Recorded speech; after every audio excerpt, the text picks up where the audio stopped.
Sandhurst about to come out onto the ground and run through their banner. Says they think we're easy beats. We're here to prove we're not. Come on, Dragons. Let's show them what we've got. As Pete Coghlan crashes through the banner and absolutely disintegrates it. There really wasn't a lot for his teammates to run through, and Connor Sexton's been absolutely coat-hanged by some of the tape, as has Zach Featherby, as they tried to make their way through the banner. So that wouldn't have been an ideal start. I'm not sure whether the umpire can pay high contact quite that early on in the game, but good to see both sides out there. There's plenty of energy between these two sides, and as they go to scurry and pick up the tissue paper from the ground, the surface here at the QEO. But underway for season 2018 on Bendigo's Fresh FM, you're with Cam Power. So the ball goes up in the air to get the under-18s grand final underway. It was Sexton that flew high, probably a little bit early. Ozan knocked it to ground. Gave a little dinky handball forward, and Gisborne will get first possession. The clearance comes out from Seb Bell-Bartels. Goes towards the top of 50. Worms on defensive side of 50 for the Dragons, but he fumbled at the wrong moment. That allowed the Bulldogs to come through for Bird. Inside forward 50 they go. Skews off the side of the boot, and it will go right towards the boundary line, where it will make its way over the line under the scoreboard. And, well, it's hot footy early for Gisborne in the first 30 seconds of this one. No score yet. And we'll be thrown in right underneath the scoreboard here at a QEO, which is absolutely bathed in sunshine. Jones and Sexton in ruck. Sexton works his way to the front spot in defence for the Dragons. He's tapped down. Sharked out there by O'Farrell. That was Pat O'Farrell. It's worked forward for the Dragons. Coghlan picks up, kicks long down the wing, but it's not to anyone's advantage, and Murphy stands in the hole on the outer side wing for the Dogs. Cuts the kick inboard, finds Liam Spear, who plays on and switches across the corridor. Wonderful kick into the path of Sam McCaskill. A bouncing ball slides along the dew. Mattel gets in there to run interference. Shoveling it out, though, for the Dogs was Mitchell Blake. Got it quickly off to Roby Lane, who scrubs a kick inside the forward 50. Bird picks up, kicks to full forward. It's off hands. Jones tracks it down in the forward pocket, flicks the handball back over his head into the path of a teammate. It came to Vernon. Vernon got it away to Flynn Lakey. Still at full forward for the Dogs. They work it toward the goal line, but it's off hands and through for the first score of this under-18 grand final. It is a rushed behind to Gisborne after a minute and a half. That is their margin. The Dragons yet to score. They waste no time bringing it in through the Dragons through Worm, but his kick was a worm burner, pardon the pun, and the Gisborne player gets the ball and fires it forward at goal off Ben Eales, and it's gone out of bounds on the full, so it'll be take two for Ben Worm. This time he'll kick it from hard up against the point post. Interesting to see if the Dragons, they like to go to the pool side in the under-18s game last week. So far, signs earlier are going to be coming down the grandstand side as Worm's kick falls short of its intended target. The mark's going to be paid to Ben Eales of Gisborne. So Eales has it. He's about 55 metres from home. Heads in towards the Rifle Brigade pocket. Big pack of players fly. No one able to take the mark. It spills out the back. Gisborne players got hands on footy. Working hard in there was Harry Jones. Ball spills out the back, they keep it alive, and eventually the boundary line wins out and we'll get it thrown in underneath the scoreboard. Play 2.5 minutes in the opening quarter of the under-18s grand final. Gisborne are behind, Sandhurst yet to score thanks to Aussie Disposals. Just look like they're feeling each other out early, these two sides. Sexton up in ruck, decisively down into the path of a teammate there who couldn't take it in Robinson. Really quick kick out of the pack for the Dogs. Has floated through for a minor score. Might have been Bell Bartels who threw it on the boot and put it through for that behind. So Gisborne 2 behind. Sandhurst still yet to score. 3-con opening term on Bendigo's Fresh FM, and it's thanks to Priority One Property. So Worm goes short, but it's this dangerous little kick, and Charlie Robertson dropped a mark he probably should have taken. But they'll get a free kick. The Dragons might have been pushed after he got rid of the footy. I'm not sure what happened there, Ben. Yeah, it was pushed after he got rid of it. So the ball's with Charlie Robertson, who comes towards the grandstand side of the QEO. The kick's good. They chip down the line. Tended target for the Dragons. A little quick handball over the top. Chasing hard there was Sims, who gave it off to the runner in Mattel. Mattel goes towards the top of 50, but it's an intercept mark for the Gisborne, which will be taken by Seb Bell-Bartels. Made his senior debut in round 4 against Kyneton. Bartels played 8 senior games this season. Kicks long down the grandstand side, working his way into that contest. And trying to disrupt things was Ben Eales. He couldn't find the handle. It's out for a throw-in on the grandstand side wing. Some nervous signs early for Sandhurst, Hamish. Yeah, I think they're kicking in down in their defensive 50s. Hasn't quite been there, so they've got to get that one right. Slater goes through the contest, couldn't take clean possession, worked it out in front of a teammate. Sliding in was Bell Bartels. His handball went awry. It's picked up by Coghlan. Bell Bartels caught him. And holding the ball goes against Coghlan. It was a terrific chase from Bell Bartels, who lunged full stretch and knocked the ball out of the hands of Pete Coghlan and takes the free kick on the grandstand side wing for the Dogs. He's had a terrific start to the game. He sends it towards the top of 50 down the grandstand side of the QEO. In there hard for the Dragons was O'Farrell, but he was tackled nicely. The tackler there was Tom Bird. The ball spills off hands and over the boundary line for a throw in there. About 60 from home, Gisborne. And so far, all the attacking's been with Gisborne, Ben. Yeah, and they're making a statement with their tackling too.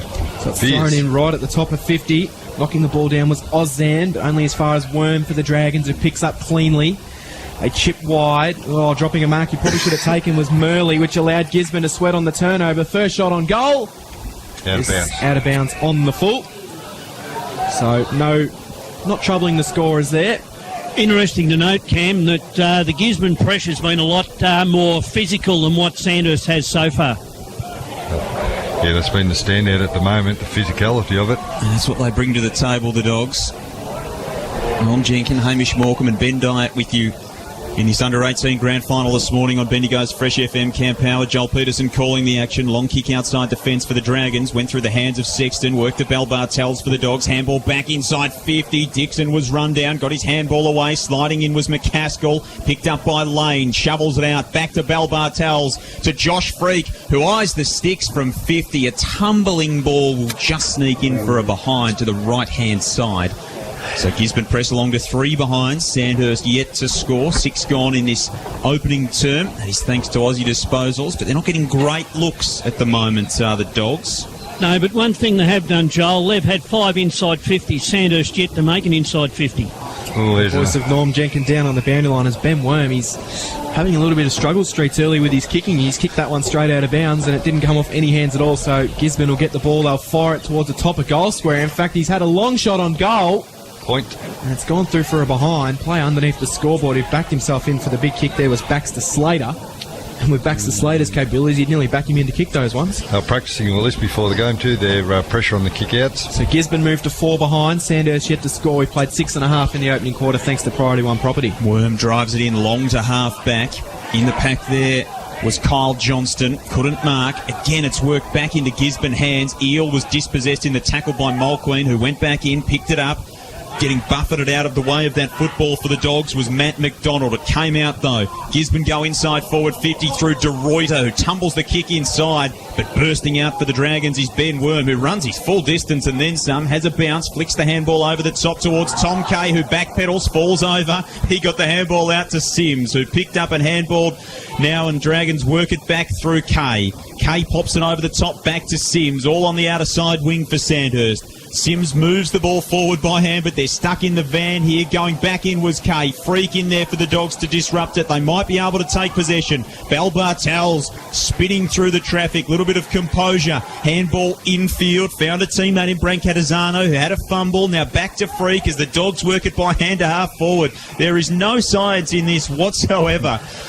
It is absolute chaos football at the moment from Gisborne, and they've given away a free kick going against Freak for a hold. So at half-back, the Dogs will take it, or the Dragons will take it, in fact, and Coghlan has it in hand. So Coghlan has it in hand, but he sends it straight back to Gisborne, and they get a quick intercepting mark, bang it inside forward 50. At the back, here's a chance for the Bulldogs through Jones, but it just took a bad bounce, and Sandhurst are happy to see that one over the boundary line, but Harry Jones, if it just had a sack for him, he would have been in for the opening goal of this contest, Ben. Yeah, I think Sanders might have liked to get a point there.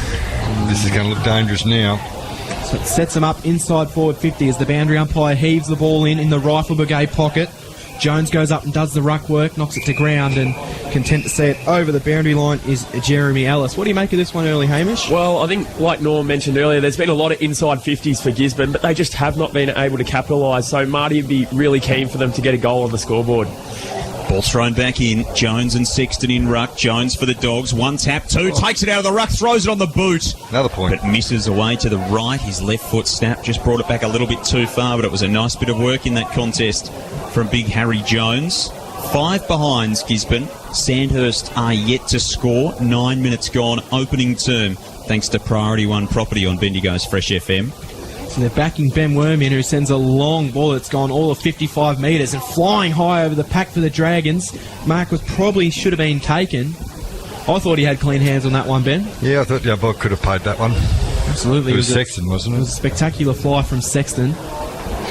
So stoppage on the top of 50. Dragons knock it down through Sexton. In hard for the Dragons was Coghlan, but it spills out for the Bulldogs through Roby Lane. Feeds a handball right back, and they're going to come into the middle of the ground where they'll find the dangerous Liam. The mark's been intercepted beautifully by James Flemick for the Dragons. He turns around, sends it towards the top of 50. Murley's the target. He's got it. He's got to He'll move look it to quick. go inside the 50 quickly. Here's a chance for the Dragons for the first goal. Right to the top of the square it goes. Sims almost struggled the mark.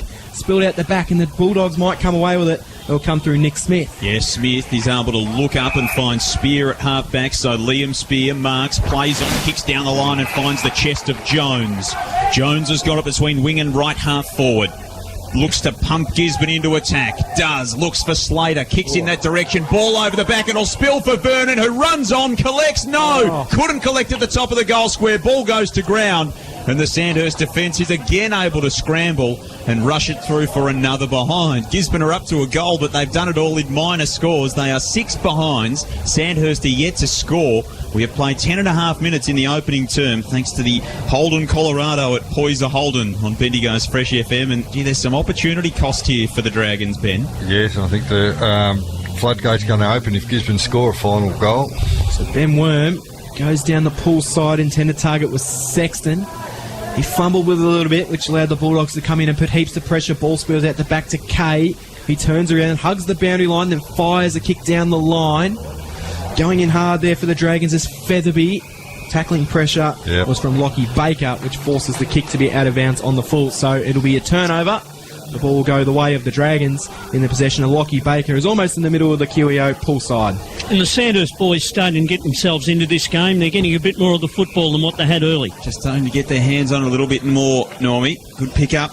So long kick down the line from Baker. And a massive fly at half forward for the Dragons. Not paid at mark to O'Farrell, I think it was, who came crashing through the pack, which is really something that he does bring to the table. Working through the contest for the Dragons was Featherby, trying to get the football out at right half forward. It slides inside the 50 for the Dragons, picked up by Sims. Quick handball over the top toward Flemick, working in the right forward pocket. But the Gisborne defence on this occasion is able to scramble and force the ball out of bounds for a boundary throw-in the right forward pocket. Really only the second time we've seen it inside 50 for the Dragons all game at the Barnard Street end. We've played 12 minutes in the opening term. It's Gisborne by 6 points. And young O'Farrell in the hands of Trump, slow back to his feet. So keep an eye on that one for us, Normie, as we're going to have to do it all again with the throw. So second time lucky, the boundary umpire heaves the ball in. Here's a chance for the Dragons.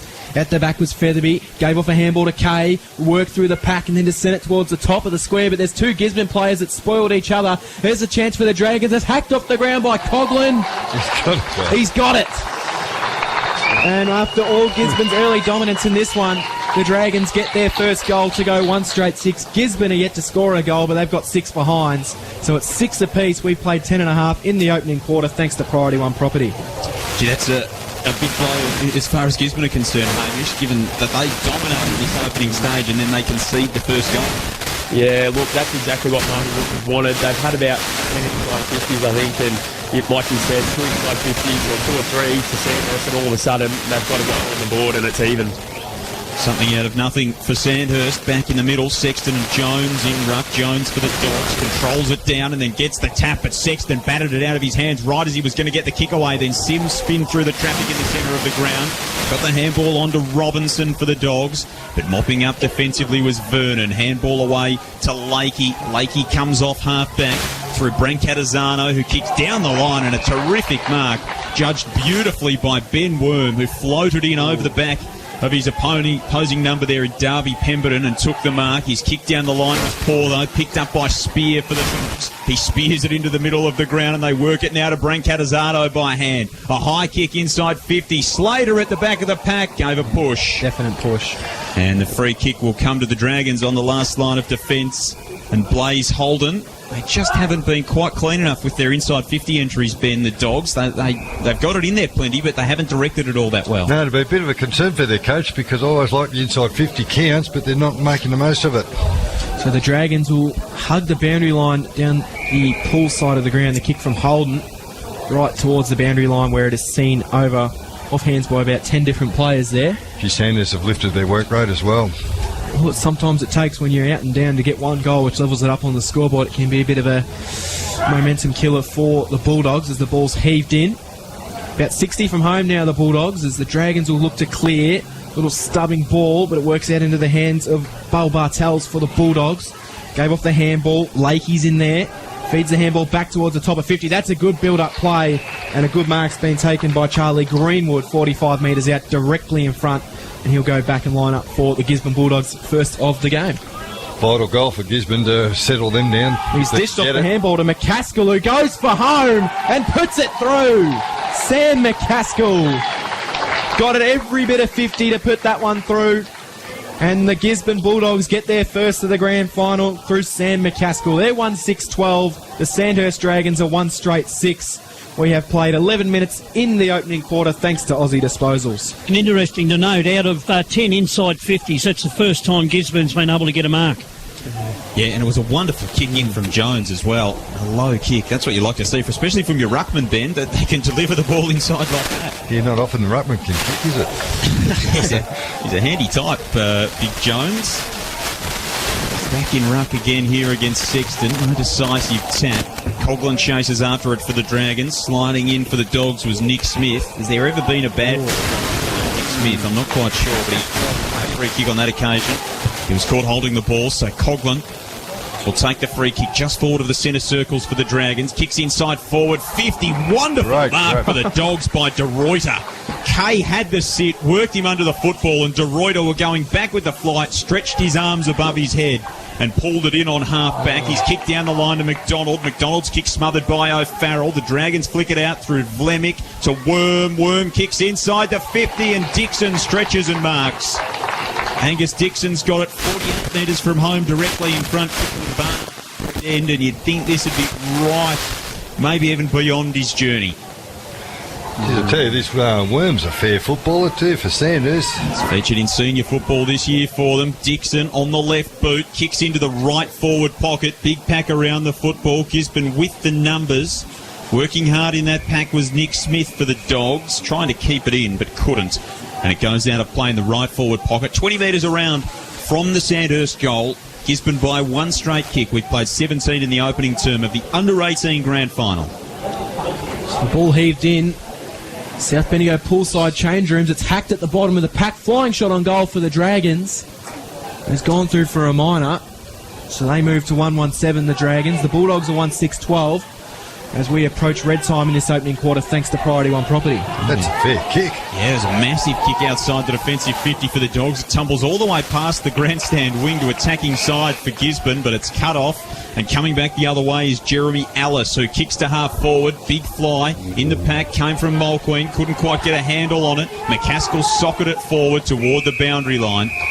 They chase after it, but no one can keep it in. Charlie Robinson first there to see the ball over. In front of the grandstand. Here at the QEO, we will have a ball in. How's the breeze down there, Norm?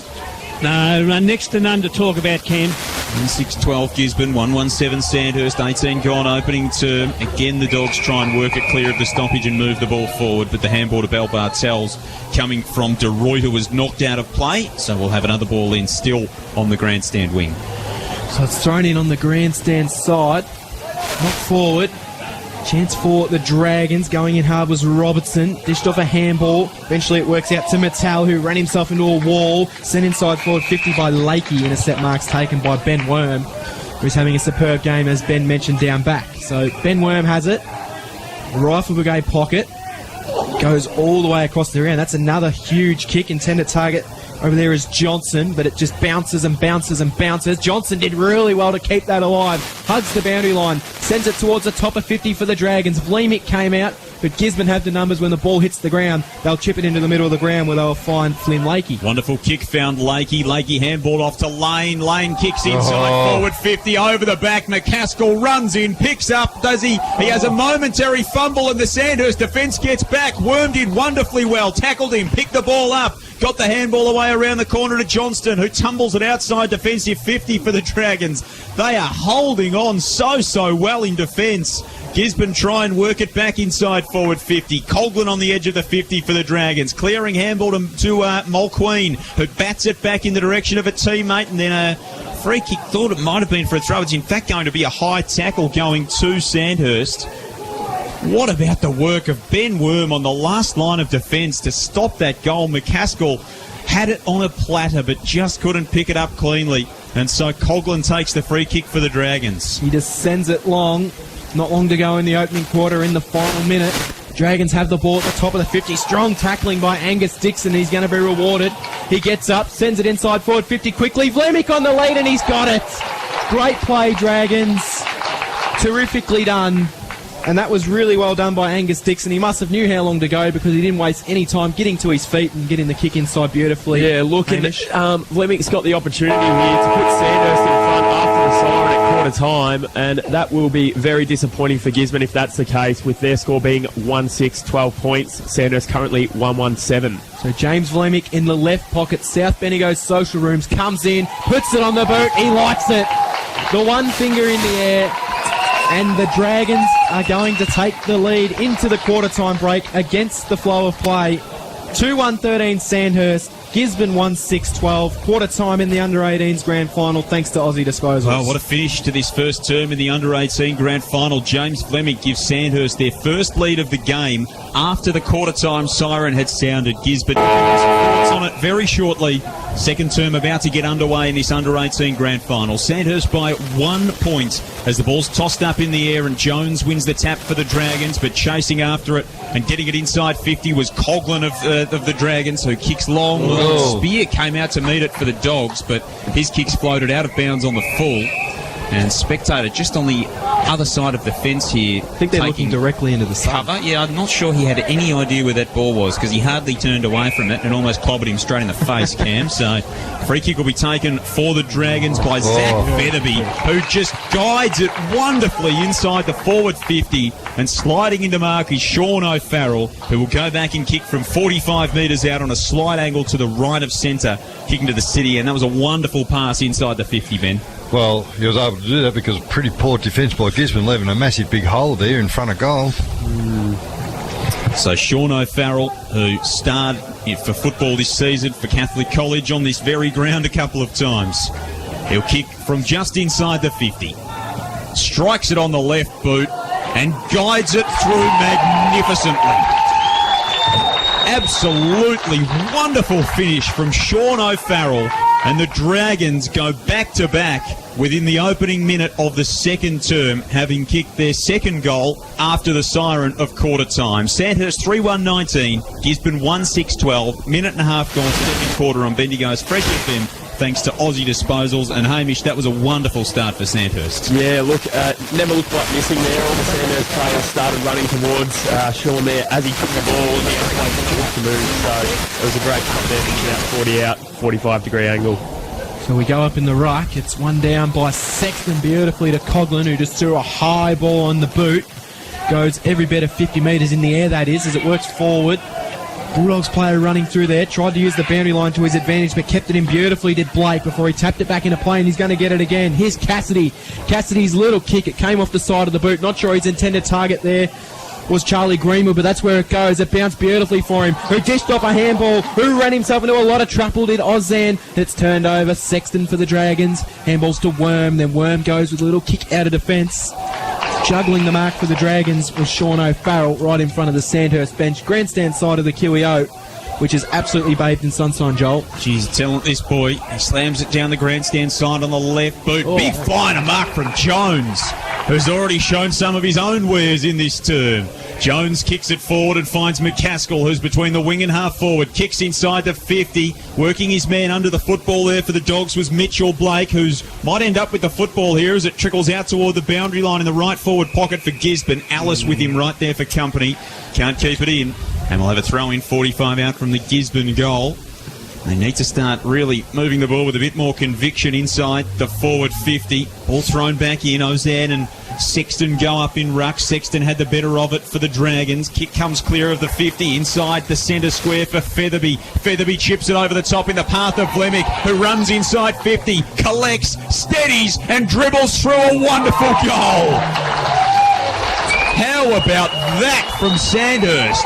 From a stoppage inside the defensive 50, 2 kicks the length of the ground, and Flemick's got 2. Suddenly the Dragons lead by 13 points, and we've only played 3 minutes in the second term. Sandhurst 4-1-25, Gisborne are 1-6-12. That is thanks to Aussie Disposals on Bendigo's Fresh FM, and that's magnificent play from Sandhurst, Benny. Yeah, and it shows a fair bit of confidence from Flemick to dribble a ball through like that on an angle when he could have just straight kick. But confidence riding high, go with it. There's been a change in this second quarter. It's Sandhurst that are getting the takeaways from the stoppages. So Jones knocks the ball down to the ground, backs to Slater, gets it. They come out of the middle now, the Bulldogs. Player diving in on top of the footy, had his head absolutely collected, is going to get himself a free kick, which is Seb Bell Bartels, who was absolutely superb in that opening quarter. Goes with the ball inside forward 50, just went over the head of Mitchell Blake. It spills out the back. Dragons player coughed up the handball, firing shot on goal for the Bulldogs, right to the line. And happy to see it through for a behind was Kyle Johnson as he touches it right on the line. Kick might have been Matthew Cassidy of the Bulldogs. 1-7-13 now Gisborne. Sandhurst 4-1-25, 4.5 played in the second quarter thanks to Priority One Property. So the Dragons work it into the back pocket. Taken by Baker, who slams it down the wing. Sexton and McCaskill wrestle. Getting in there was Jones. He just literally handed it off to McCaskill, who was running past. There was no handball involved. He just put it into his lap. Handball inside in the corridor for Gisborne through Murphy, who kicks a high ball inside the forward 50. The Dragons' defence holds up again. Running off half-back was Alice. Got the kick away as he was tackled. It tumbles to the wing out in front of Coughlin, who really looked like he almost gave up the chase there, thinking it was going to go out. Keeping it in for the Dogs was Matt McDonald, who slams it back to right half forward. Coming out strongly in front is Eels. Has he been paid the mark? He has. Big Ben Eels has got it. 70 metres from home for the Dogs. Kicks inside forward 50. Slater in the pack, can't mark. Getting a quick shot on goal for Gisborne. Bouncing it toward goal was Blake, but it's away to the left and only a minor score. 1-8-14 Gisborne. Gee, they've missed some chances. 4-1-25 Sandhurst. We played 6 in the second term on Bendigo's Fresh FM. That is thanks to the Holden Colorado at Poyser Holden. So Ben Worm gets a big run up, looking like he was going to absolutely sing a long kick, but he fooled everyone and goes short to Blaze Holden, and Holden's kick just fell short there. Dragons can work it towards the top of 50 where the mark will be taken by James Mattel. So Mattel has it. Attacking side of 50 for the Dragons. He goes short. Finds Lockie Baker. They're on the grandstand side of the QEO. 70 out from their defensive goal. Umpire tells him to move it on, so he just sends it down the wing right towards the top of 50, wanting a fly. Coming for that fly was Harry Fisk-Keeley. Ball came to ground. Surely just threw the ball away, and it's going to be a free kick. Terrific tackling pressure by the Dragons. It's Angus Dixon. He just didn't think about that kick. It goes inside forward 50, but the mark's been dropped for the Bulldogs, but they're able to recover through Matthew Cassidy, who gave off a handball. They fly a long kick down towards the pull side wing of the QEO through Freak. Murley's back for the Dragons, dishes off the handball to Robertson. Now they look to come forward. Good little kick into the middle of the ground, finds Mulqueen, where they can try and slow things up. Mulqueen moves around onto the right. Good looking kick inside forward 50. Good defensive play by Gisborne, just to spoil it, but it comes out the back to Tom Kay. Tom Kay he fires on goal! Absolutely superb goal by the little man, Tom Kay. And you heard what the crowd thought about that one in the background, and Sandhurst start to work themselves into a lead after some missed opportunities in that opening quarter from the Bulldogs. 1-8-14 Gisborne, 5-1-31 Sandhurst, 7.5 played in the second quarter. Thanks to Holden Colorado at Poyser Holden. And Sandhurst making the most of their inside 50s. That's 4 this quarter for 3 goals. The other thing what stands out is Sanders' tackling pressure and pressure around the ball, which is what Gisborne's noted for, but Sanders have taken it to a next level. Ball back in the middle, and really it's almost danger signs here for the Dogs. They just need to start getting a move on. They have dominated the ball and just can't put it on the scoreboard. And Sanders now really with the ascendancy, just starting to tick along nicely.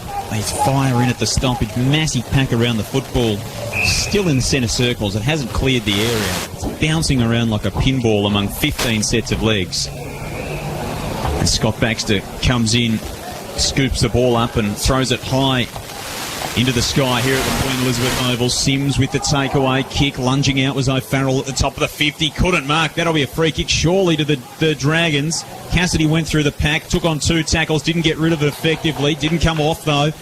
Clearing kick for the Dogs only as far as Worm, who kicks back to half forward. Spear leads the race there. In fact, he does, and then spins on a dime and cuts the kick inboard. It's a wonderful pass as well. He's found Jack Ozan. That was terrific play from Liam Spear. Ozan chips out wide and finds Riley Vernon on the grandstand side wing. So Riley Vernon has it. He's pointing for someone to give him an option. Eventually just chips it short, and that's lucky to be the required distance, but the umpire gives him a bit of leniency. So Spear has it. He wheels around onto his right foot, sends it right to the top of 50, flying high for the Bulldogs, unable to take the mark. Was Harry Jones. Spills out the back. Here's a chance for the Dogs. It can be a flying shot on goal through Seb Bell Bartels. And it's gone through to the near side. Through for a minor.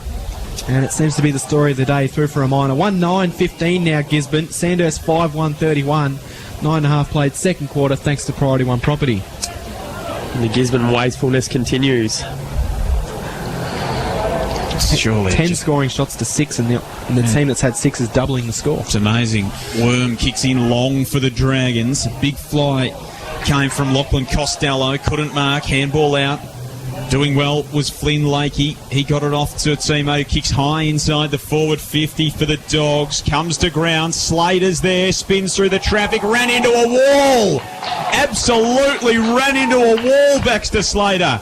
He was claimed and taken to ground. Murdoch Mulqueen with a saving tackle catches him holding the ball. And on the last line of defence, the Dragons can clear once again, and Baxter Slater just hasn't had an opportunity early. Mulqueen kicks long toward half-back on the grandstand side. Bodies fly in. Good tackle from Featherby. That's been paid holding the ball as well. And that's desperately unlucky for Tom Bird. And so Featherby will take the free kick from half-back for the Dragons. Absolutely ripped Tom Bird off the footy there as well, Zach Featherby. So he's keen to get and go. Gets up, sends it at the top of 50, falls about 20 metres short, and the Dragons will have it. Liam Spear picks up for the Bulldogs, sends it towards the paint of 50. Mark's been taken beautifully by Tom Bird. So Bird has it. They're about 60 from home now, the Bulldogs. Little chipping ball inside forward 50 is brilliant. And the mark has been taken 45 metres out, just to the left of the goalpost, South Bendigo Social Room's pocket, and it'll be Sam McCaskill that'll go back for goal. What do you like his chances from here, Hamish? What do you think of his chances from here, Hamish? Look, there's a little bit of an angle to it, but he's shown us that he can kick it, as Joel's just said. So let's see how he goes here. So Sam McCaskill wheels around onto the right, sends it all the way. It fades, it fades, it fades. What's a power fade on it? Another behind. That wind must be playing some sort of trick out there. 1-10-16 Gisborne. Sandhurst 5-1-31, 11.5 played in the second quarter, thanks to Priority One Property. Looked like one of my drives on the golf course, Cam. It just kept going and no one really had any control over it. Worm kicks in long defensively for the Dogs. Sexton worked out of it by Bell Bartels, who takes the mark on the edge of 50 at left half forward. So Seb Bell Bartels kicks long inside forward 50 to a big packet. Full forward and a mark to Gisborne. Jones has pulled it in among 8 bodies. Harry Jones stood tallest, claimed it above his head, and will go back from 25 metres out directly in front, and surely, well, he really needs to steer this one home. That was great by Bell Bartels out there on the flank as well. Able to outmark someone about a foot taller and 15 kilos heavier in Sexton, so it'll be good to see if they can capitalise here. So Harry Jones comes in for a much-needed goal for the Dogs. He's got it. Jones steadies the ship for Gisborne. The margin is back to 9 points. 2-10-22. Gisborne plays Sandhurst 5-1-31. 12.5 gone second term. That is thanks to Aussie Disposals on Bendigo's Fresh FM, and that is a vital goal for them, Ben. Yes, certainly is. I know Baxter Slater's come off for a well-earned break. He's looking like he's a bit cooked. Just quietly, Ben, what do you think of Baxter's haircut? The shaved top and then the sides and then the mullet at the back. I love it, mate, because if I could have some hair, I'd be able to make some choices. He can make choices, I can't. Got options. So the ball goes in the ruck. It was Sexton knocking it down into the hands of Coughlin, who just smashed the handball forward, but it's all Gisborne back there. They'll chip wide now, the Bulldogs, but the kick came a little bit wide of its intended target, which was Sam McCaskill, and the ball will be thrown in. Baxter Slater's just come off. He looked like he might have been limping a little bit down there, Norm. Anything down there, you reckon? No, I don't think he's not worried about it. He's standing up in front of the box and just keeping an eye on play. So it's thrown in right in front of the Gisborne bench. And while the Gisborne player's claiming out of bounds on the full, and it might have came off Charlie Robinson's foot, probably unluckily, but he's going to be paid a free kick against him. The kick will be with Tom Bird. So Bird just floats the kick toward half forward. O'Farrell in the pack, couldn't mark. Ozan took it off hands. Doing wonderfully well in the centre of the ground was Murphy, who got the handball away to a diving teammate there. Went to ground, did his teammate who picked it up, got it out, Ben Eales. Eales got it away to McCaskill. McCaskill to full forward for Jones, who can't mark. Can he collect it on the goal line? He can't. His handball over his head looking for a teammate, went into dispute and rushing it through his worm. Well, eventually, Worm's handball went to Mulqueen, who then was able to paddle it across the behind line. 2-11-23 Gisborne, 5-1-31 Sandhurst, 14.5 gone in his second term thanks to Priority One property. Hamish, does it look like they're just getting some sort of semblance of control back, the Dogs? Yeah, it does. They are starting to use the ball a little bit better, particularly when going inside 50. They've been able to kick it to the advantage of their teammates, and that's making a big difference. So Ben Worm chips it straight down the middle. Mark's been taken, and the short little handball. They come through Coughlin now, who bangs it into the middle of the ground. But down there, and a good strong mark's been taken by Liam Spear. In the middle of the QEO for Gisborne, Liam Spear has it. On the right, sends it inside forward 50, wanting for Fly. Ball spares out the back, which is a chance for Matthew Cassidy. He collects. Handball over the top, but it's a wall of Sandoz players down there. The Gisborne players do well to fire a shot towards the top of the square, and the mark has been taken by Harry Jones. Something out of nothing for the Bulldogs. Jones plays on because there's no one on the mark and puts it through Stevie J style. He's got 2 in the quarter. 3-11-29 Gisborne. They are slowly catching the Dragons. 5-1-31. 15.5 played in the second quarter thanks to Priority One property. The margin's now just 2 points. And Gisborne's starting to dominate inside 50s again. It's 9-4 this quarter and taking their marks when the ball goes inside 50. I don't know whether they maybe thought that that ball had was going to flow through from behind. It looked to be a lot of urgency in that pack, Ben. Jones sort of just thought, oh, there's the ball, and just clutched it to his chest. It looked like a fell into his chest, didn't it? They really didn't have a lot of opposition to stop it from happening. In the restart, Coughlin, a high kick to half forward, and a well-judged mark taken by Lockie Baker. Is just behind the front edge of the centre square. Kicks inside forward 50. Vlemick worked his way through the contest. Kicked while he was out of bounds. Umpire didn't pay it. His kick floated across the face of goal. Anyhow, was marked by Liam Spear for the Dogs on the last line of defence, who clears out toward half back. Not being able to keep it in was Pat de Ruyter.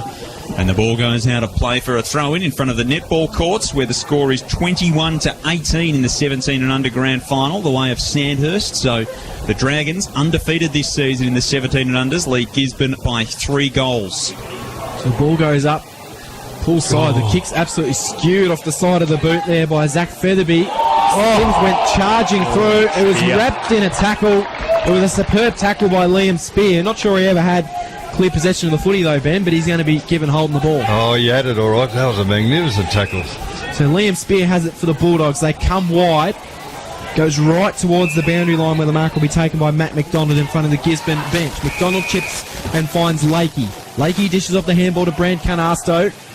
Back to Lakey. Handball over the top now. They're working it nicely, other Bulldogs, to Murphy. Inside forward 50 they go. And a free kick for some front-on contact is going to go the way of the Bulldogs.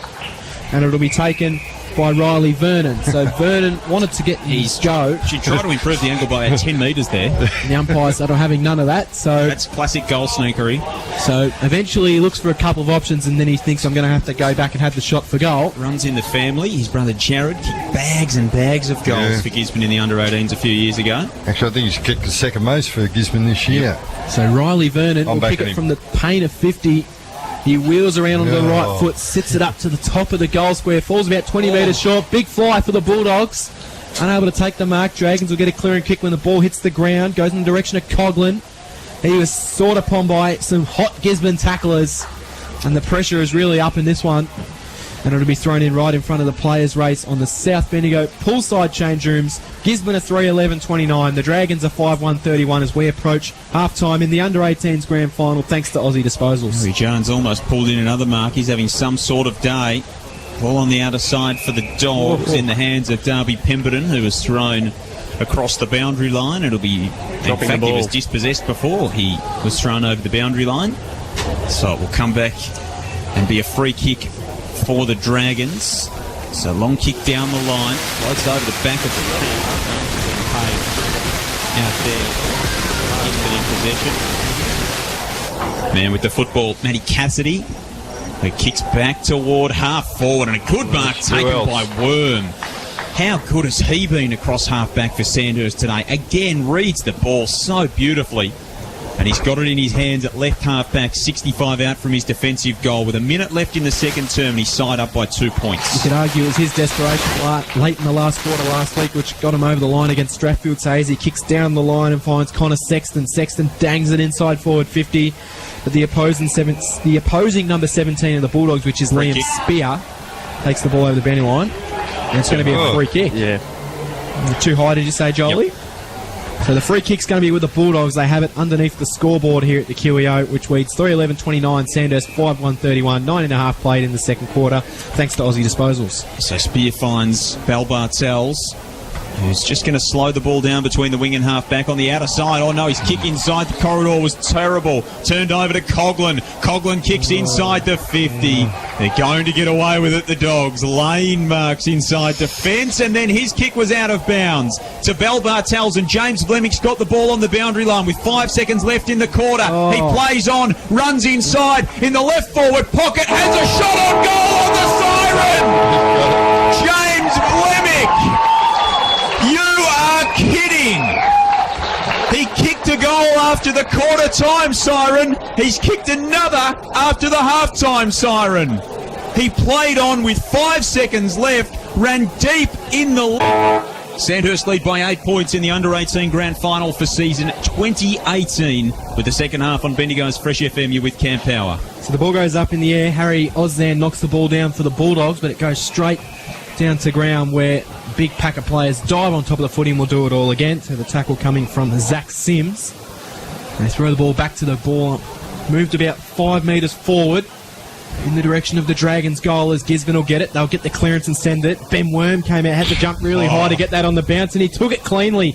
Dishes off a handball into the middle of the ground. The Bulldogs, well, they'll be able to get it back. Intercepting it there was Roby Lane. Lane gave it off, then got it back from Liam Spear before sending a high kick wide. Intended target on the far side of the ground was Dorita.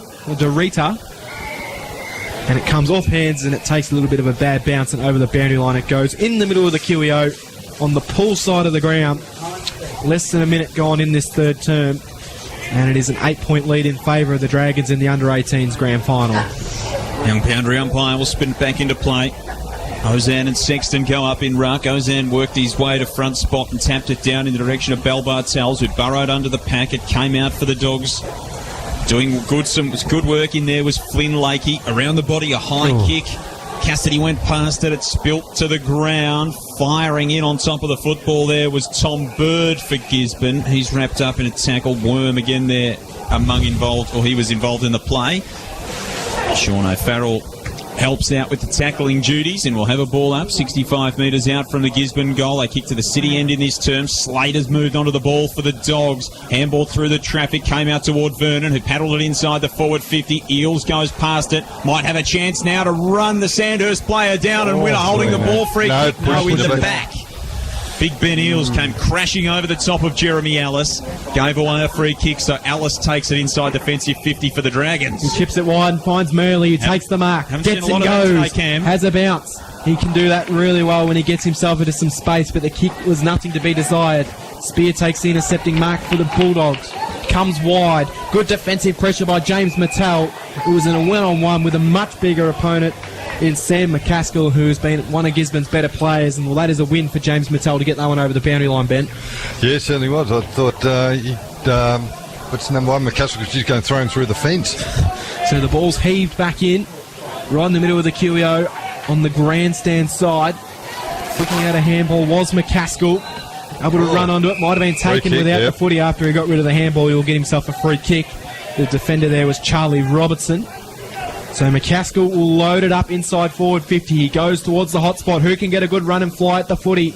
It spills out the back. Here's a chance for the Bulldogs through Eales. It goes right to the boundary. And right to the boundary line it goes. In fact, it has gone over the boundary line, and it'll be thrown in deep inside the Rifle Brigade forward pocket for the Sandhurst Dragons.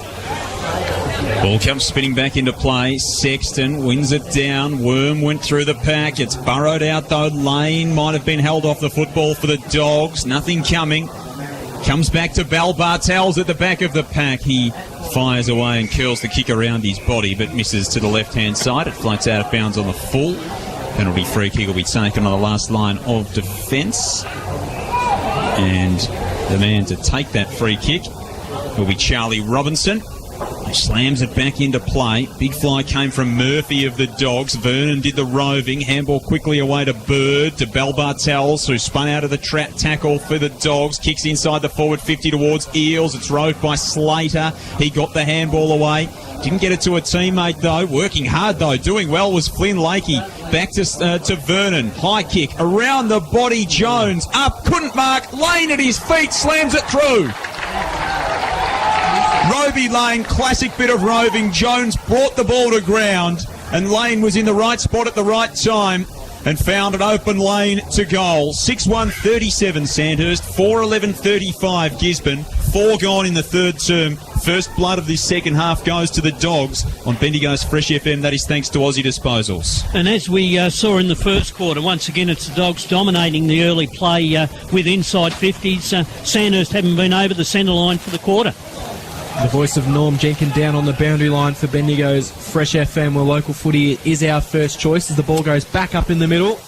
Knocking the ball down to the ground for the Dragons was Ozan. Feeds out a handball. They come wide.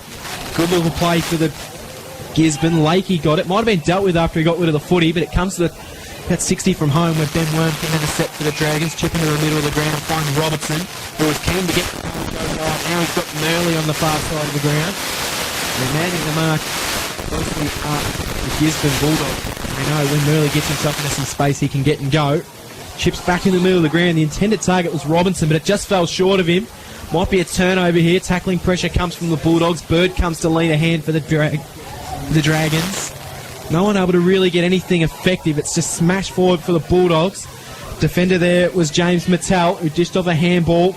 Almost wasn't expecting it, Charlie Robinson, and it looked like it because he dropped the ball. Coming through now is McCaskill for Gisborne. It's just smashed forward and diving in and taking a slips mark for the Bulldogs. And they'll look to go inside forward 50. So the Dogs will come inside the forward 50. It was a great mark from Nick Smith. Tumbling kick out the back. Dragons with numbers. Taken by Murdoch Mulqueen. Handball over the top. Work to Robinson, who tried to fake around an opponent in Eales, but dropped the football as he went to kick it. It was picked up by Bell Bartels, who copped a knock as he tried to keep the football in the field of play. It's one thing to, I guess, fake out your opponents, Hamish. It's another thing to fake out yourself. When You've still got to hold on to the ball. He just let it down on the ground there, and Gisborne come and applied the pressure. Oh, wonderful work from the stoppage from Murphy, who bursts onto it, kicks to full forward.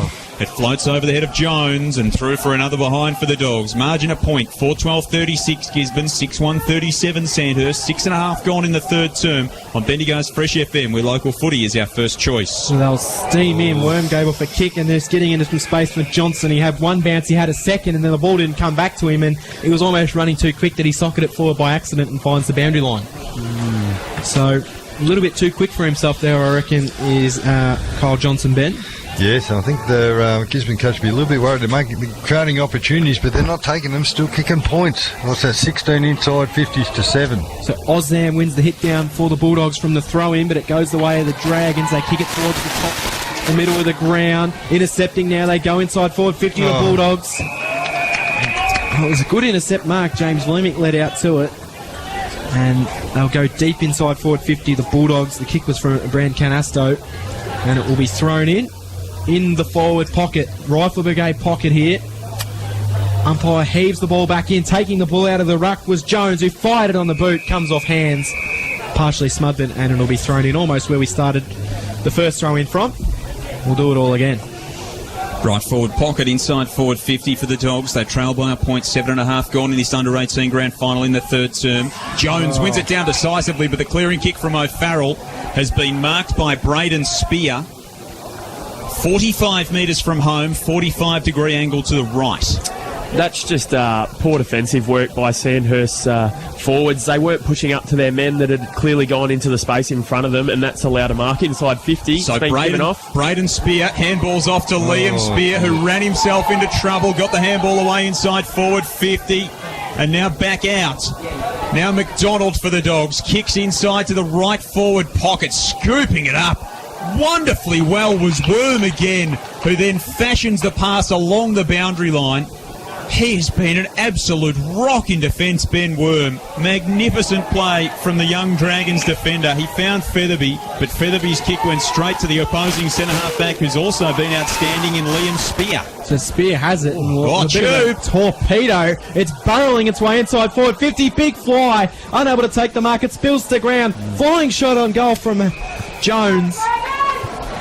In fact, it was Ben Eales that had the flying shot, and it's gone out of bounds on the floor. And if you're not looking at the goals, you're probably not going to be able to find a way to goal. Eales has got up just a little bit sore there as well, clutching at the left elbow. So the Dragons will get the clearing kick right to the top of 50. Flying high was Liam Spear, and the way he's going, he probably almost would have plucked it. Just having one of those games, and he's really come into this game in the third quarter as Liam Spear. Yeah, and Sanders are quite happy to choke up this forward line here, aren't they? So they have the ball on the top of 50. Sexton knocks it down in the direction of Dixon. Fumbled with it. They dive on top of him. Tackling there is Jack Ozan. It's been a good battle in the ruck, I thought, between Ozan and Connor Sexton. Hard to pick out a clear winner in that one. Yeah, Sexton's been doing the duties. Ozan and Jones have shared it for the Dogs. This time maybe Sexton from the back spot. Paddling it out for the Dogs was for the Dragons, in fact, into the centre of the ground where Murley was taken down. Spinning through was Spear. That's Liam Spear. Been outstanding. High kick to the wing, though, going to be cut off by Coghlan. So Pete Coghlan, defensive side of the grandstand wing for the Dragons. Kicks long toward half forward. Going back with the flight, Featherby. Couldn't mark. Doing well in defence for the Dogs was Nick Smith. Shared the handball with Vernon and got it back. Smith on the grandstand side wing. Cuts the kick inboard. It's going to be chopped off, though, for Sexton for the Dogs. Sexton shares it by hand into the centre circles with Tom Kay, who's off and galloping. Chips inside the forward 50 at the feet of Dixon. Picked it up wonderfully well on the half volley. Turned around. Left foot kick. The full forward. Flemick. Mark. Open goal. James Flemick's got 4. Sandhurst find the answer. 10 minutes into this third term. 7-1-43 the Dragons. 4-12-36 Gisborne. 10.5 gone third quarter of this grand final in the under-18s. That is thanks to Poyser Holden on Bendigo's Fresh FM. Yeah, Sanders' first time inside 50 and made the most of their opportunity. Gisborne working hard, but need to make more of it. They're heartbreakers for the Gisborne coach. They thought they've had to play all quarter. Get it down there once and goal for Sandhurst. So the ball will go up in the middle. The next goal becomes pretty crucial in this one as Sexton wins the hit down, but it's just going to be smashed forward for the Bulldogs. It bounces inside right to the paint of 50. It took a bad bounce, so it didn't quite go in. Tracking back there for the Dragons was Ellis, and it might have been a free kick plucked out here. It has. It's going the way of Seb Barb. In fact, it's going to Mitchell Blake. So Blake gets it and sends it to the hot spot for Gisborne. Flyers wanted, got one. It comes out the back. Slater gets it. Bouncing footy. That is a beautiful roving goal from Baxter Slater. And you just knew that he had to do something in this grand final. and he does just that. A goal that brings it back to a point the margin. 5-12-42 Gisborne, 7-1-43 Sandhurst, 11.5 played in the third, thanks to Priority One Well, Property. he needed to do something. He's had a pretty quiet game so far for being the McDonald medalist, but this is when it counts. Second half. You just knew that he was going to get himself into the game somehow. Well, Yeah, you're absolutely right there. He's been one of Gisborne's players that needs to stand up, and that goal's something that was much needed for Gisborne as an answer to Sandhurst.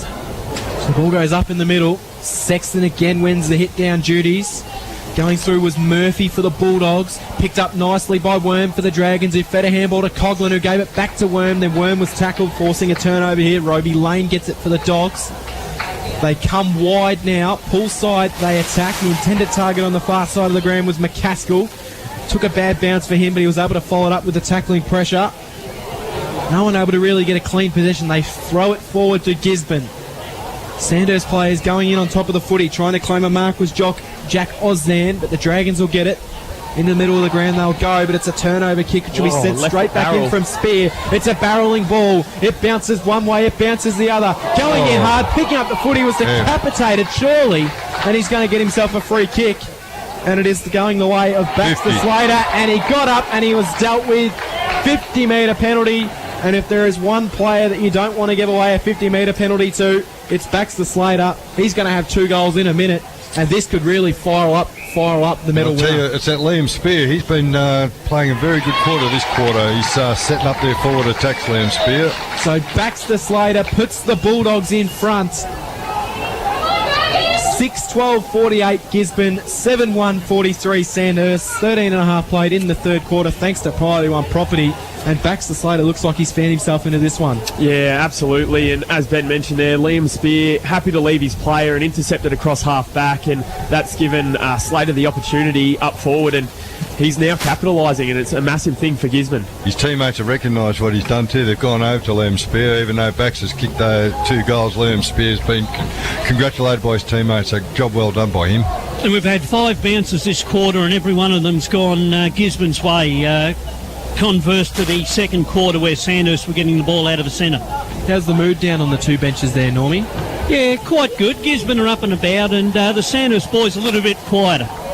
So the ball's one down out of the middle and sent inside forward 50 for the Bulldogs through Flint Lakey. It comes to the about 35 metres out. Lakey just worked his way forward, almost found himself through before he was taken in the tackle by Murdoch Mulqueen. And the ball is at the bottom of the pack, and there's 6 players on it, and it'll be balled up. 35 from home. All the momentum seems to be going the way of Gisborne. Goes up, knocking the ball down was Sexton, who's been really good in the ruck, but the Gisborne boys are starting to get their hands on it. The kick comes inside to Slater, roving the ball nicely. Firing shot on goal by Bart Bartels. Seb Bartels has gone through. 4 are behind. 6-13-49 Gisborne, 7-1-43 Sandhurst. There's an even goal, the difference. 14.5 played in the third quarter, but you've got to remember, Hamish, there is time on in the third and fourth quarter of this one. Yes, absolutely. So then Worm's about to take the kick in for Sandhurst, and he's put it out towards the commentary position here, but it is not a great kick, and so it's taken by Gisborne on their half-forward flank. Pemberton, and he'll drill it long towards the top of 50, Darby Pemberton. Going in Leg. hard. It's going to be a it's free leg. kick going the way of Roby Lane. And, well, this one has got danger signs written all over it for Sandhurst. I think, like you talked about earlier, Cameron, they're still allowing Worm to take the kick-in duties, even though that hasn't quite been his strength for the day. Being a class player down back, though, he's been just a rock down there.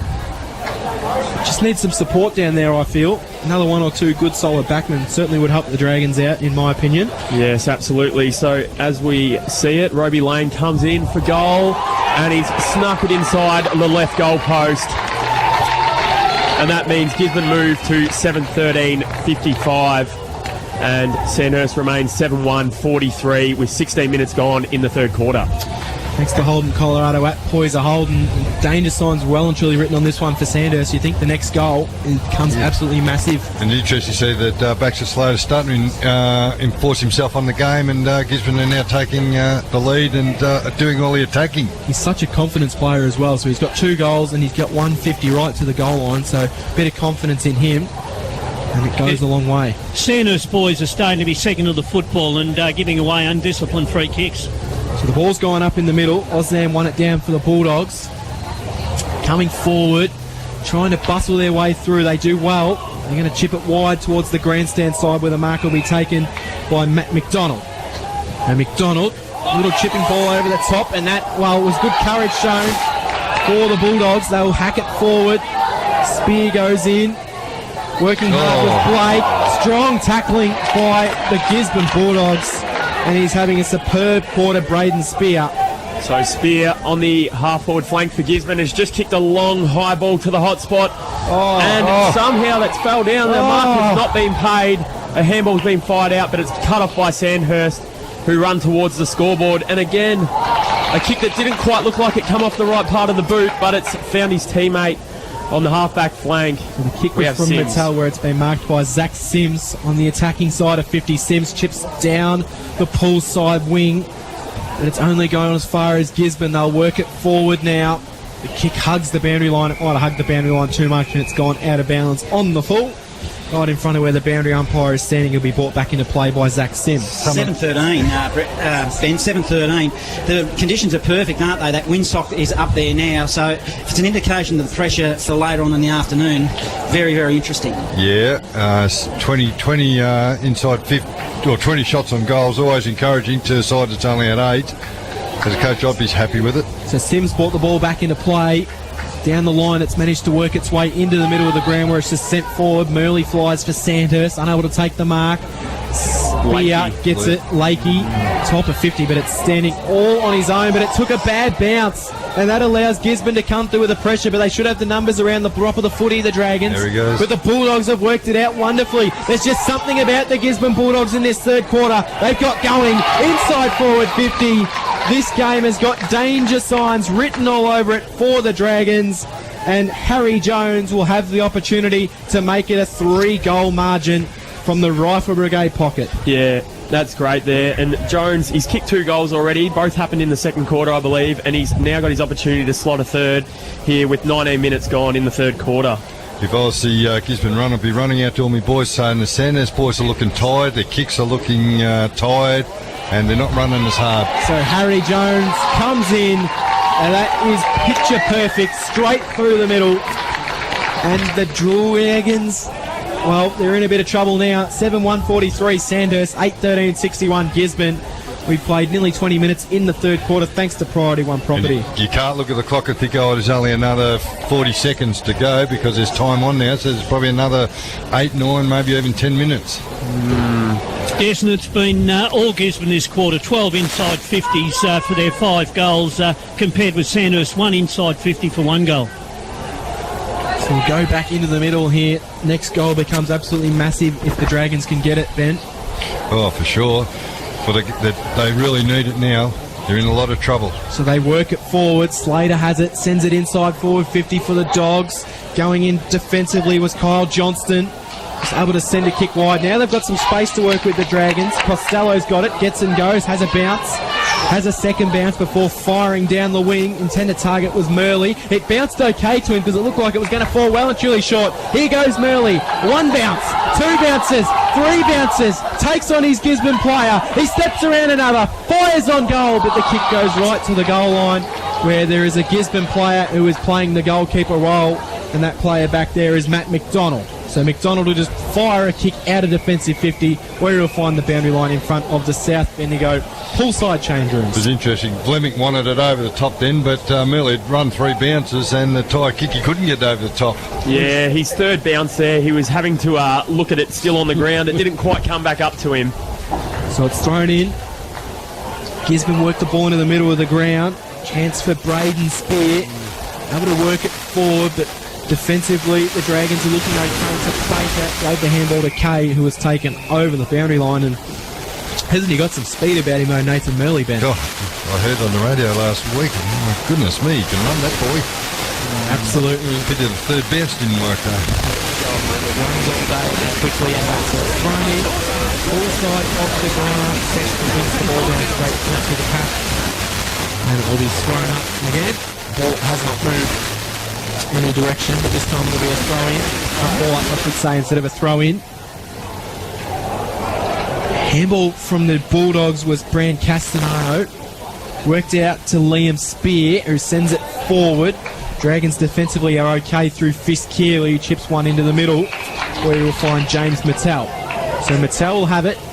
He'll come wide for the Dragons. That's a good-looking kick. While the umpire blew to pay the mark, but I'm not sure it was a mark for Charlie Robinson. Had to throw his arms up and say play on. So Robinson into the middle finds Ellis. He gets and goes. Good build-up play this by the Dragons. It finds Coughlin. Had to wheel back. Gave it off to Murley, who stabs it inside forward 50. Came out the back. Here's a chance for the Dragons. At the drop of the ball was Featherby, but he handballed into a pack of players. Gisborne player was caught with the footy and he just dropped it. And here is a chance for the Dragons to go back and get a much-needed goal. I think that was... to kick it from the South Bendigo poolside change room. Yeah, Bell Bartel trying to spin out of a tackle there and was met by the second tackler in Angus Dixon. So Angus Dixon, 30 metres out, not much of an angle to work with, fires on goal and puts it through for a much-needed goal. So there's the response the Dragons were after. 8-1-49. Plays 8-13-61, 22 and a half played in the third quarter thanks to Priority One Property. Not bad work by Dixon then, pretty fierce tackle and got rewarded and got himself a goal. Yeah, one of the interleague representatives for Bendigo this year, and he's been a bit quiet today, so they're probably hoping for a little bit of a lift from him there, and it was a great finish there in front of goal, about 40 out.